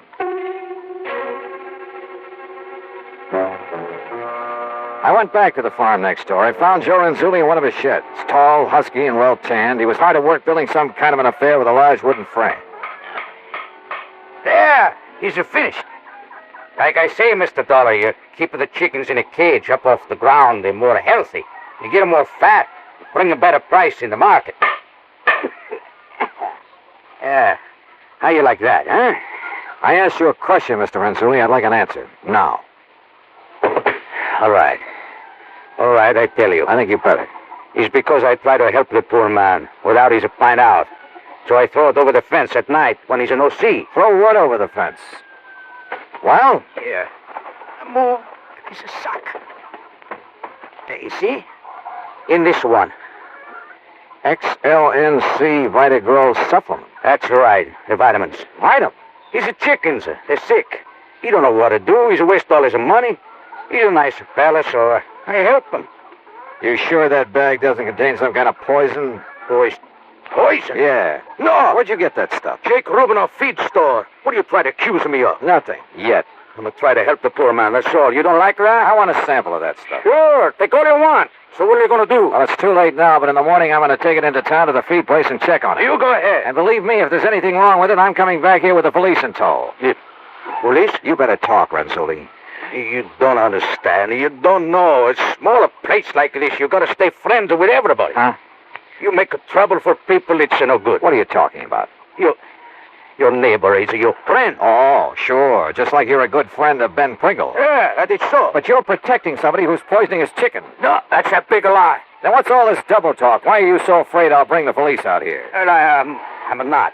I mean... Or maybe you've done something you're afraid they'll tag you for, is that it? No, that is wrong. Fact remains you know something about Ben Pringle's trouble with his flock. I tell you. You told me nothing. Okay, I'll find out for myself. Good. That is good. Huh? You no live here. You find out. That's all right. That's the good. Find out what? You find out. And that's all I could get out of him. And on the way back to Ben Pringle's farm, I suddenly began to wonder if I hadn't stepped into something more than just a bunch of sick chicks. You know something? As it turned out, I certainly had.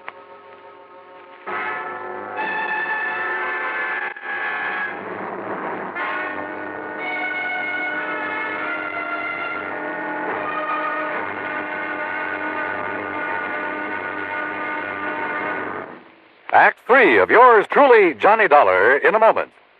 Do you know who said, "Absolute freedom of the press to discuss public questions is a foundation stone of American liberty"? Those words were said by former President Herbert Hoover. Mr. Hoover was well aware of the important role that freedom of the press had played in the creation and growth of the United States of America. He realized that without freedom of the press, no democratic form of government could exist. One of the first steps in the path toward totalitarianism is the creation of a controlled press. A free press hampers the work of a potential dictator. When the press is free, the people of a country are free. When the press is not free, the people of a country are in danger of slavery. Remember the words of Herbert Hoover. They are part of your American heritage. Freedom of the press is a foundation stone of American liberty. And now, Act 3 of yours truly, Johnny Dollar, and the sick chick matter.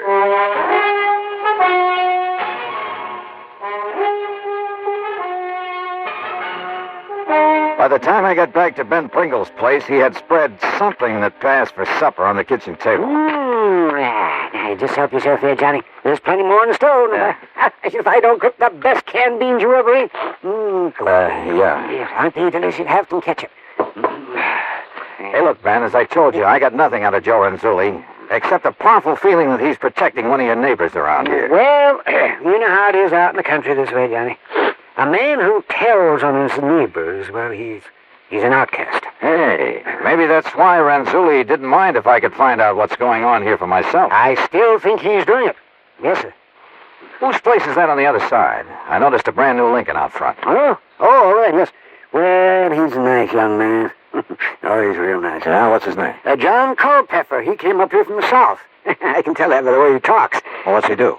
Oh, he just lives there, yes. He has some of the gayest parties for young men, young women. All he wants to drink. Oh, no wonder you like him. If you can scrounge drinks from him. Oh, but I have tried to drop one on him now and then, but he's always just shoved a bottle in my hand and told me to come back here and enjoy it by myself. And who am I to refuse a nice gesture like that? That barn in back of this place. Horses? Cows? Oh, no animals of any kind. It's a funny thing, though. Yeah? Well, I'm a very sound sleeper, you know, Johnny, but I'm sure that I've heard some big trucks pulling in there at night, and I've often wondered about it. But then I just went right back to sleep. Ben, have you got a flashlight I can use? Well, sure, Johnny, I have. I'll get it for you, too. Why? What are you going to do? Let's, call it a little exploring. The night was warm, and some of Ben's chickens were still out in the yard. They were gathered by a section of the fence right next to the neighbor, Mr. Culpepper's barn. And I noticed something else, a well-worn path from that barn to the fence. Funny. Quietly as possible, I climbed over the fence and worked my way to the barn. There was a light on somewhere inside of it. And then I caught it. A faint, piercing odor that I hadn't smelled, so help me, since I'd worked on a case down in the hillbilly country of Kentucky. I sneaked over to a crack in one of the barn doors.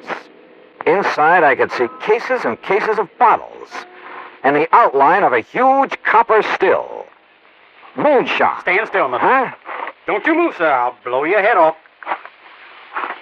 Revenue, huh? Revenue? I've seen you poking around Renzulli's and Pringle's today, and I figured you might be dropping in. No, keep your hands up. Oh, now look, Culpepper. No, you look. If you'll reach inside the pocket of my jacket, you'll find a card case that'll show you who and what I am. You know, I might just do that now. But don't you try to think funny. Keep 'em right up over your head. If you'd like this flashlight. Don't move. There's enough light coming through the crack in this door. Now, you stand still while Johnny Dollar. Insurance investigator? That's right. Well, then what are you doing here? Culpepper, the only interest I have in your still is what it's doing to Ben Pringle's chicken. What's that? Yeah, and in getting this gun away. No, I'll freak out, or you don't. Look, I'll make a deal with you. Say, a couple of $1,000 to keep your mouth shut about my still? I told you I don't care about your still. Then I don't get it. That's out of my bailiwick. All I care about it... Wait a minute. You make whiskey out of mash. Have you been dumping sour mash over Pringle's fence? Oh, sure, to destroy the evidence. Holy smoke. Then all that's wrong with Ben's chickens is that they're drunk. Boiled to the gills. You mean to say that old used... Yeah, I mean to say. Now, come on. I think you and Ben had better have a little talk.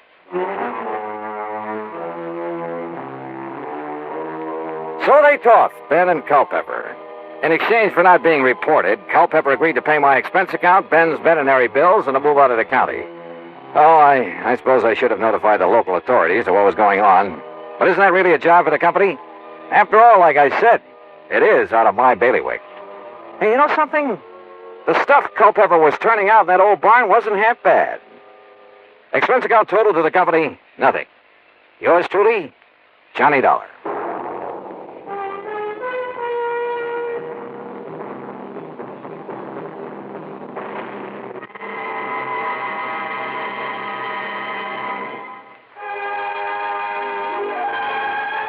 Yours truly, Johnny Dollar, starring Bob Bailey, originates in Hollywood and is produced and directed by Jack Johnstone, who also wrote today's story. Heard in our cast were Lucille Meredith, Howard McNear, Gil Stratton, Jack Moyles, and Sam Edwards. Be sure to join us next week, same time and station, for another exciting story of yours truly, Johnny Dollar. This is Dan Cubberly speaking.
Yours truly, Johnny Dollar, has been a presentation of the United States Armed Forces Radio and Television Service.